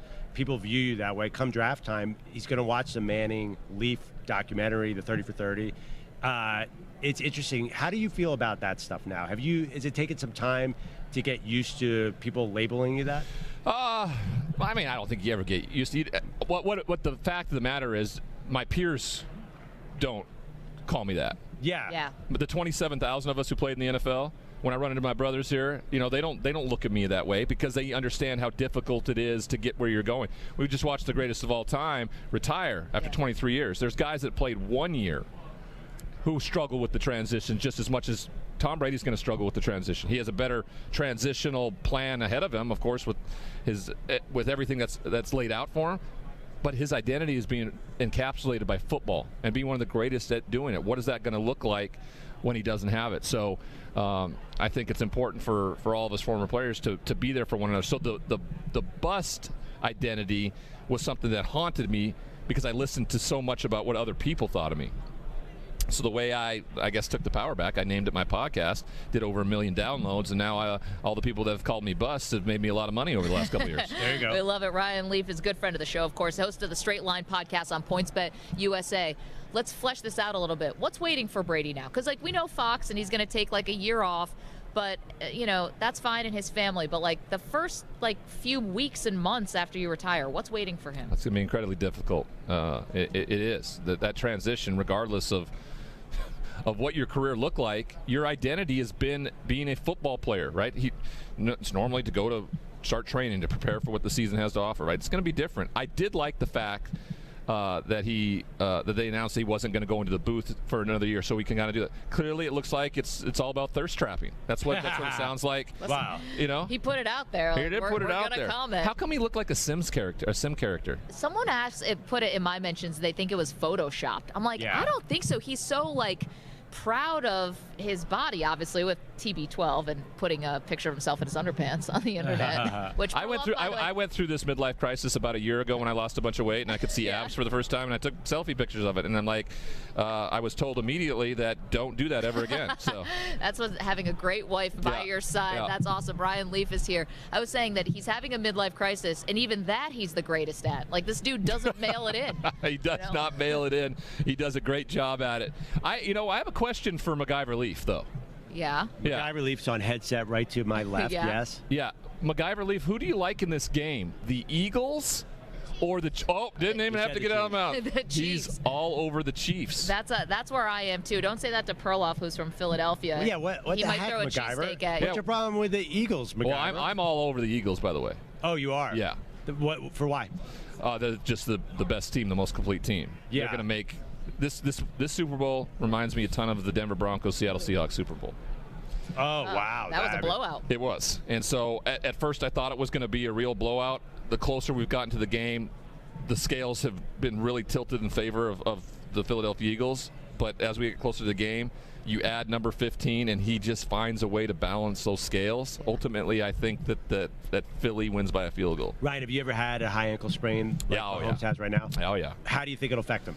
That's going to affect him. It's going to affect him, and they should have the same game plan that they had in place against Cincinnati, where if you look at that first quarter, when he gets through his second or third read, it's immediately to the back. It immediately is. He's not trying to run or anything. But as the game goes along and pressure starts to mount, he starts using his feet, starts to climb the pocket a little bit more, because at the end of the day, if we don't win this game, the season's over. Yeah, sure. Right? So that's going to be the same play, I think, in this game. I think early on, he's going to be right from the pocket, dumping things off, and later, third quarter, he's going to start moving up in the pocket, moving out a little bit, and that's where he's going to run into some problems, because he's going to aggravate it again, because you can't heal it enough. You're going to torque it or tweak it or whatever in a weird way, and it's going to get stiff, it's going to swell up, and it's become a little painful and inhibiting for him to move around. But again, there's no game after this, so it doesn't matter. That's what I assume the game plan is going to be like. I know that Andy Reid and the staff didn't want him to start running as early as did in the Cincinnati game, so we'll see what that looks like. But yeah, it's still going to be a problem. Well, what about the other side? Jalen Hurts, his last game of the season too. You've seen him hold back these last few games, running and scrambling a little bit. He might as well go all out there and run the ball. Well, I would the holding back part, yeah, but I don't think it's been because of the injury. Okay. I believe it's been because they've been just absolutely boot stomping whoever that was in their way. I mean, they're up 28-0 at halftime in both games pretty much. Okay. Just 21-3 and 28-0 at that both half times in these things, and then you have the running game that you have. And all of a sudden, Kenneth Gainwell's become this guy that's just a closer on you. Just runs it down your throat when everybody knows you're going to run the football. So, I don't think he's been necessarily holding back because of the injury. I think he's been holding back because there's been no need to put himself in harm's way because they've been dominating the last few games. Ryan Leaf is joining us, of course. He's the host of the StraightLine podcast on PointsBetUSA. His 5-year-old son, MacGyver, is also here on the set listening along with us. He's picked the Chiefs, if anyone out there was wondering. Okay, want to ask you... we had Garrett Wilson, the rookie wide receiver for the New York Jets, who was on, and we said, what would you say to Aaron Rodgers to, do the pitch about if you're going to get traded, why would you come to the Jets over the Raiders? And he said, because we have a better team than the Raiders. And he said it pretty confidently. Do you think that's true? If Aaron Rodgers is going to get traded to the Jets or the Raiders, do the Jets have the better team? Yes, they have the better team because they have the top 10 defense. You put Aaron Rodgers with the top 10 defense, he's capable of winning an MVP. He's capable of getting his team to a championship level, okay? You go to Las Vegas, you may be in a no-income tax state. That'd be the only benefit I see. And okay? Devontae Adams. It doesn't matter because they'd have to score 45 points a game. Oh, yeah. Which would probably love that. Which would be a lot of fun. Yeah. But I don't think Aaron Rodgers is capable of doing that at this age. So he needs a top 10 defense. So the two places, if he's really looking for trade, I'd look at New York and I'd look at Carolina, because both those defenses are top 10 defenses, and that makes the difference. I like those are the same landing spots for Derek Carr, who's in a situation too. Like those are two places that he should really look into, and it could be where either one of those quarterbacks goes to either one of those spots, to be honest. Yeah. Ryan, you've played on several teams. You were obviously in San Diego where you're drafted. You were at the Cowboys. How important, and I think people don't really get to see all this, is the organization in the sense from top down. And I think this is something that Aaron Rodgers has to think about. The Jets and the Raiders have had their issues in the last 10 years. If you're a player, are you just looking at the coach, or are you able to evaluate sort of everything going on in the building? Yeah, ownership's a huge part of that, right? When you, especially with the Jets, right? What's been the variable in all the chaos over the last couple decades, really, right? It's been the Jets. It hasn't been necessarily the players. The players have changed. Yeah. Coaches have changed. Systemically, it's been the Jets. Well, they know they've cycled through basically every coach in the. Robert Saleh may be an answer to their, but my fear is they don't have the right quarterback scenario situation next year. They have a bad year, and Woody Johnson's sitting there going, all right, new head coach, new quarterback. It's what we do every 3 years. I guess we're going to do it again. I hope that's not the case. Also, I'm a big Mike White fan. I'm a huge Mike White fan. Sounds like he's going to be back. I know. You told us he reached out to you. Yeah.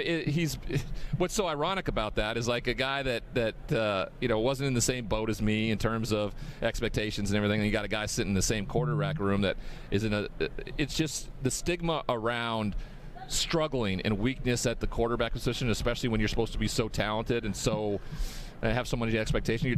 The fear of somebody knowing that you need help is worse than actually reaching out for reaching out. It's easier for Mike White to reach out as it is easier than Zach Wilson. Yeah, which is the thing we're trying to eliminate in terms of stigma. Like that, it's the most relatable thing in the world. Second overall pick. second year looks like it's. I mean, I don't see how it corrects itself there. I don't. I know Robert Saleh's been on it, had his back, which is amazing to see. But there's no way that they go out and pay a ton of money and bring in a quarterback that Zach Wilson's going to be the guy who's starting next year. No, you've told us, like, he's staring down the end of his career right now. And, yeah, I think that you've given, from afar and from our show, you've given Zach Wilson some of the best advice. If he would only listen to it, I don't know. Yeah, you never know what anybody's going to do with what. That's the cool thing about, and Andrew knows this really well too, is like, you could give people the most advice you want in the world, but if they're not willing to accept it, and you can't do anything about it. So at the end of the day, you lay your head down going, I did my part in all this. I can't control what somebody does or thinks of what I have to say about anything. Yeah, you think you know someone else's timeline. When they're ready to hear it. Yeah, for me, that's like if I would have got sober and got the help I needed on my parents' timeline, like it would have been 10 years before I actually did it, right? It just it's sometimes it takes what it takes. Yeah, and unfortunately the timeline of this interview was too long for MacGyver. He has exited stage left on this interview. To be fair, for a 5-year-old, he really lasted. He was so well behaved. Obviously, you've got a wonderful kid and wife there. Ryan, can't tell you how much we appreciate this always. Host of the Straight Line podcast on PointsBetUSA, yes. We probably had a future number 2 overall pick in the NBA on our set. I told him, do you love basketball? He said, Well, he's just being modest. Well, the new house has a full half-court basketball court, so. There you go. But you don't want to be like that kind of dad. And I won't be, whatever he wants to do, we'll educate him. He's gonna learn pretty quickly. He's got pretty good hand-eye coordination, and But I say you don't want to be that kind of dad. That's why I'm going to drive up and I'm going to teach him how to shoot. And I want to represent him. That's maybe you'll be a Sixer and you'll be just in heaven. Oh, of course. It's Hustle 2 on Netflix. Yeah. There you go. Yeah, Andrew Perloff reprised his role as reporter number 2. I love Scout. it. Oscars. Okay, Ryan, thanks so much. Enjoy having your family here. Fantastic. Thanks for having me, guys. Always good to see you. Great to see you, too. Coming up, we turn our attention to one of the latest coaching hires, Perloff, and all the drama surrounding it. Don't move, more Maggie and Perloff right after this.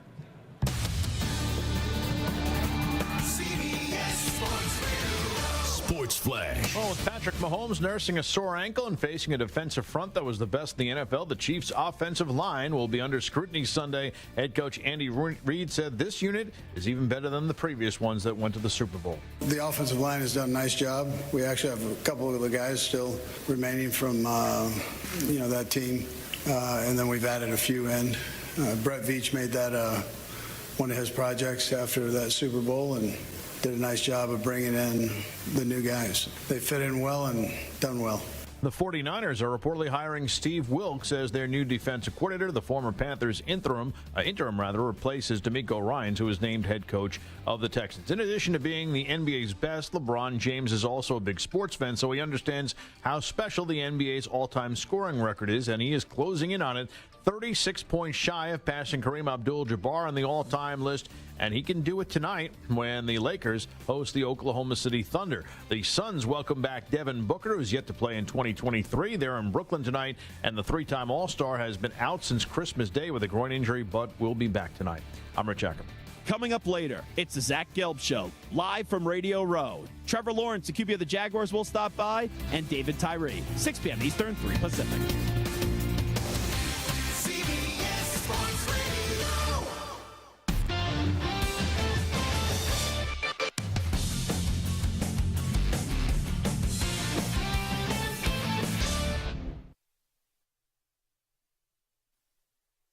You're in a 5-minute break.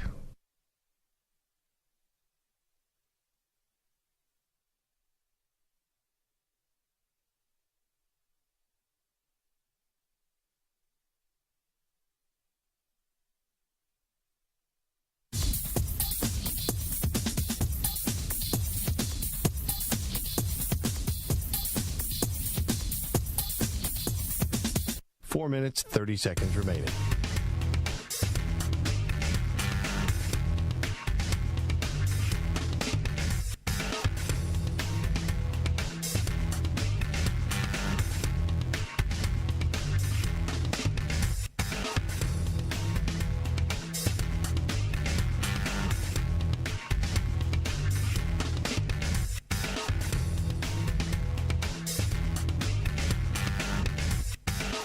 4 minutes remaining.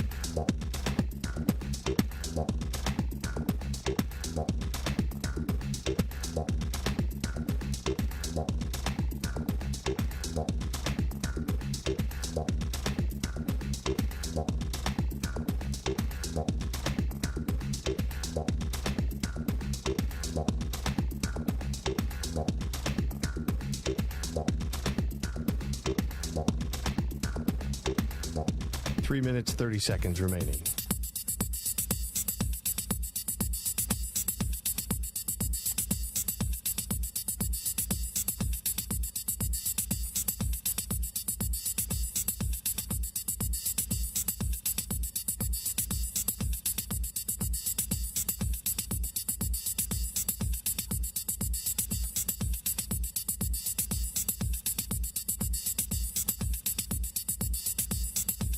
Three minutes remaining.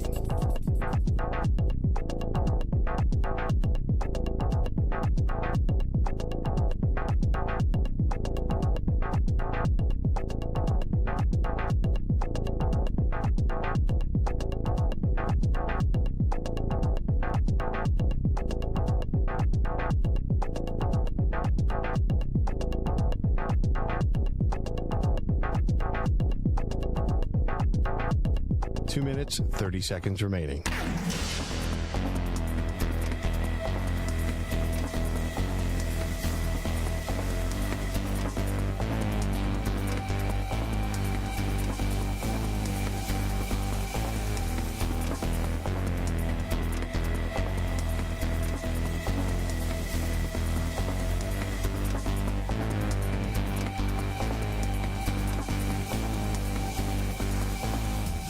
Two minutes remaining.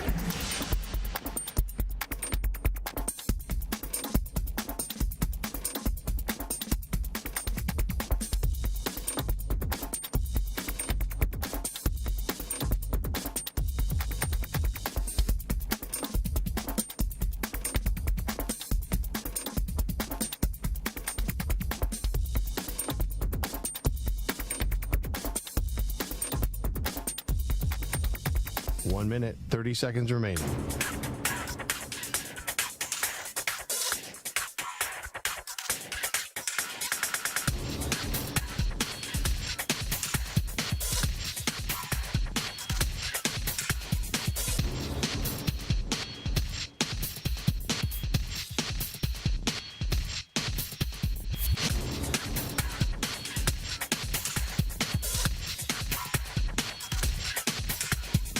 One minute remaining.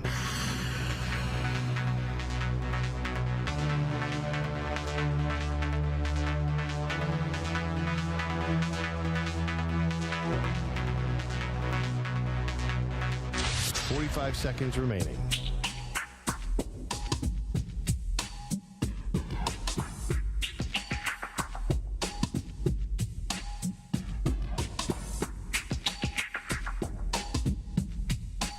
Seconds remaining.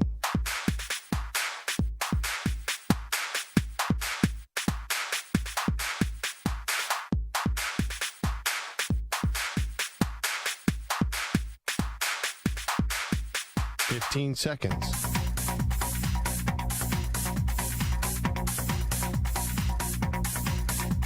Break ends in 5 seconds.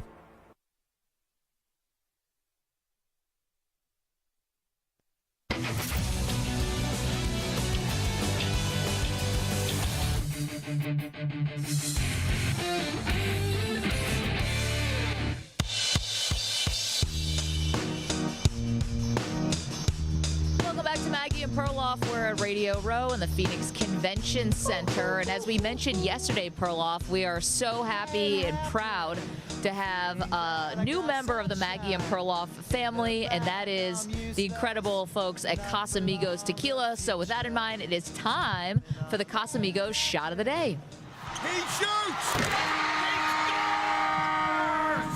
Okay, today's shot of the day is brought to you by Casamigos Tequila. Casamigos is brought to you by those who drink it. And today's shot is when we had Jets wide receiver Garrett Wilson on the show. And Perloff asked him how he would feel to have Aaron Rodgers as his quarterback. Aaron Rodgers called you up and said, hey, would you like to catch passes from me next year? What would you say to Aaron? I probably, I don't know, man. I probably have a tear of joy come down. I mean, that's one of the greatest players of all time. And for him to even know my name or say he wanted to throw me the ball, I would probably cry, bro. For real. You know, that's a GOAT. If you had to pitch him on why he should come to the Jets, say, over the Raiders, what would you say? The influx of young talent. You know, we got a better team than the Raiders. You know, I don't know who's listening. We got a better team than the Raiders. Well, we're on in Las Vegas. Yeah. So we got you might get a reaction from that. No, we got a better team than them, and at the end of the day, I feel like that's all I would. Go look at the rosters, go look at how we played last year, go look at the analytics, and you'll see that we had every piece. You know, so you come in and we're gonna have a chance to do something special. Is what I'll tell them. Right, so that was Garrett Wilson with the hard sell there for Aaron Rodgers. Yeah. We have the better team. I expected a rookie to be careful about a question and answer like that. He just went right there. Listen, if you're in the room, if you're doing the pitch with Rodgers, he took our question seriously. Like, what are you going to say? You got to cut to the real thing. Yeah, and there was, I thought he might have some sensitivity to Zach Wilson and not want to even answer that. Nope. And it's not like he's not Odell. He's not one of those brash receiver types. I think he seems very genuine. I think he would really, really love to play with Aaron Rodgers. If I'm a Jets fan hearing that interview, I'm pretty excited. Listen, and Ryan Leaf just joined us on the set, and he said he agrees the Jets are the better roster. Yeah. And the reasons he said is the Jets have a top 10 defense, might actually be like top 5. I've heard top 5. You know, really, really strong defense. And at this point in Rodgers' career, and as Ryan Leaf told us, like, he can't win these shootouts.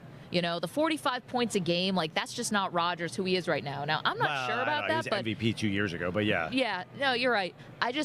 I think that the top 5 defense, I think we'll call it, has got to be a massive selling point, and Nathaniel Hackett, being his former offensive coordinator, is there. But you keep bringing up this great point, which is about... What's going on? Wait, what? I know. I think it was you who said about, like, how much does the organization matter when you get to that point of his career? Like, Aaron Rodgers doesn't want to deal with BS. And unfortunately, the Jets are kind of synonymous with BS, and, just things over the years that have come up and they get blown out of proportion, or maybe they do deserve some of the backlash for it. And it's not like the Raiders have really been, nobody's been seamless in this regard, but the Jets and the Raiders are two that have, some high-profile mistakes. Well, if you're going to be a Super Bowl team every year, you're going to have your coach and you're going to have your quarterback. There's not going to be an opening for Aaron Rodgers. So he's not going to go to the perfect situation. Yeah, that's true. I keep talking about the Tom Brady model. Who would have ever thought the Tampa Bay Buccaneers were a Super Bowl team? It was not happening with Jameis Winston. But they were more irrelevant than, like, Jets. They were not winning. Like, same old Jets, just end the season. But if Tampa Bay was up in New York and got that kind of media attention, then they would have been... We looked at it last night. 2007 to 2020, they were not in the playoffs. But they were down in Tampa. We never paid attention. So I think part of that is a New York thing. When you lose in New York, you're losing in front of everybody. Yeah. But I think it could work with Aaron Rodgers. If I got to talk to Aaron, I would say... What would you say? I'd say, I'm a Cancer. It's nice to meet you. I really respect your astrology and all your takes. But, dude, you got to go where there's good defense. I agree with Ryan. I think New York's a better place than Vegas. Although Davante Adams is tempting. He makes everyone look good. Which would you choose if you were Aaron? I think it's funny because you have the familiarity with Davante Adams, but you're not familiar with Josh McDaniels. And to me... I'd probably end up going to New York, to be honest. And I know this is going to sound like New York homerism. Believe me, it's not. I think I would probably go there because of the familiarity with Nathaniel Hackett, and just I don't have to learn a new language. I can still speak my language. But listen, I'm not going to say it's not a risk. It definitely is, because the thing is, you mentioned, like in New York, when things explode, the whole country turns and laughs and points and laughs. When things explode in other places and get kind of embarrassing, the whole country doesn't turn and go, ha, ha, ha. Well, yes. I mean, I do think the New York teams have become irrelevant nationally. Well, I don't think they I mean, the Jets are 1 p.m. every Sunday. Yeah. They did not get any primetime games. So I do think, but do I know the last time they did, the quarterback said I was seeing ghosts, and it became a thing. So let's turn to Vegas for a second. Yeah. I think drafting a quarterback is a great idea. They're in the top 10, except Davante Adams is older, so I don't know how you work that out. This is going to sound terrible. Maybe turn Davante Adams for a bunch of more draft picks. Start over. Say you could get a C.J. Stroud. I think Aaron Rodgers is great, but that might be a team that wants to look at a franchise quarterback, a 10-year window and not just a 1.5-year window. You know what's funny about this, though? It's like I think about the real time, right? Like it's a coach and a general manager who just had to go to their boss, no matter who it is.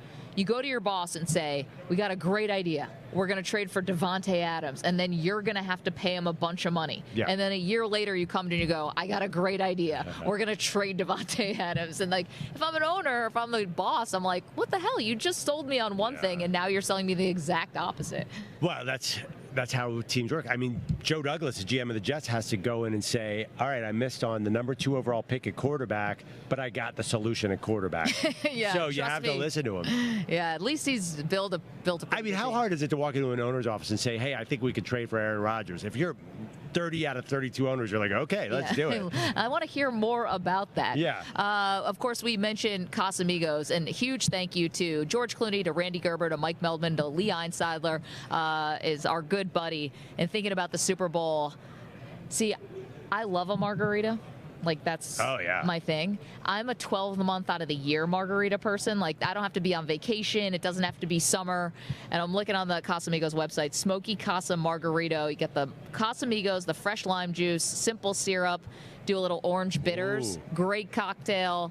Awesome for the Super Bowl. I'm just going to leave that there for everyone. Do you know that my lovely wife, Sarah, only drinks one thing?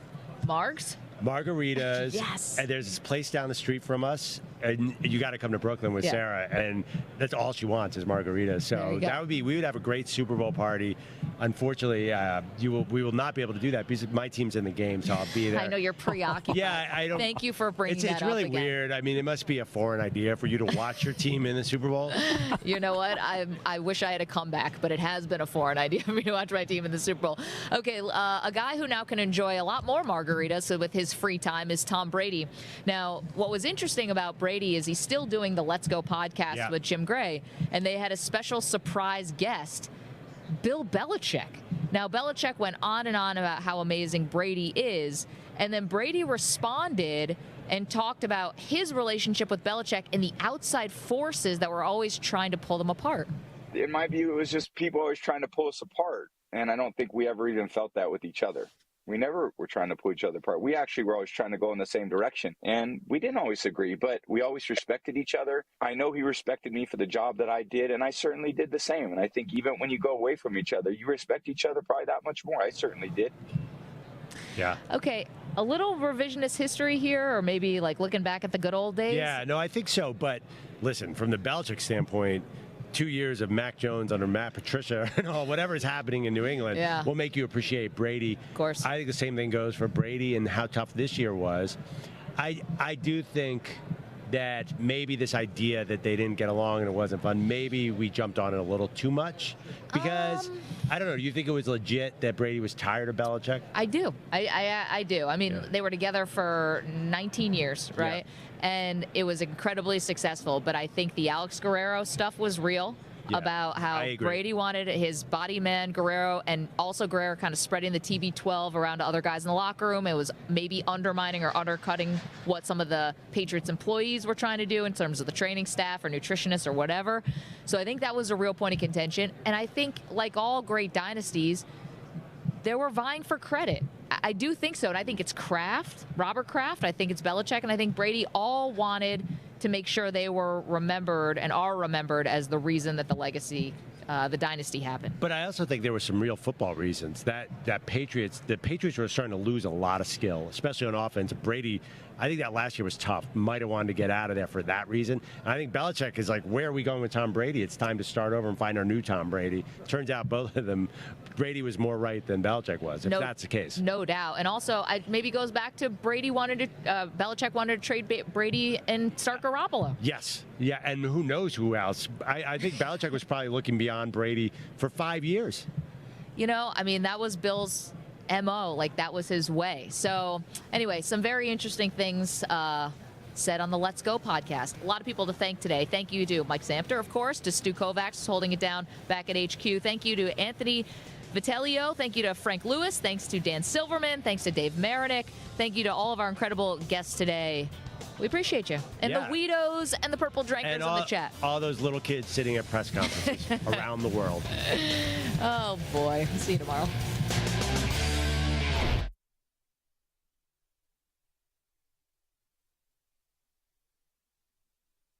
You're in a 5-minute break.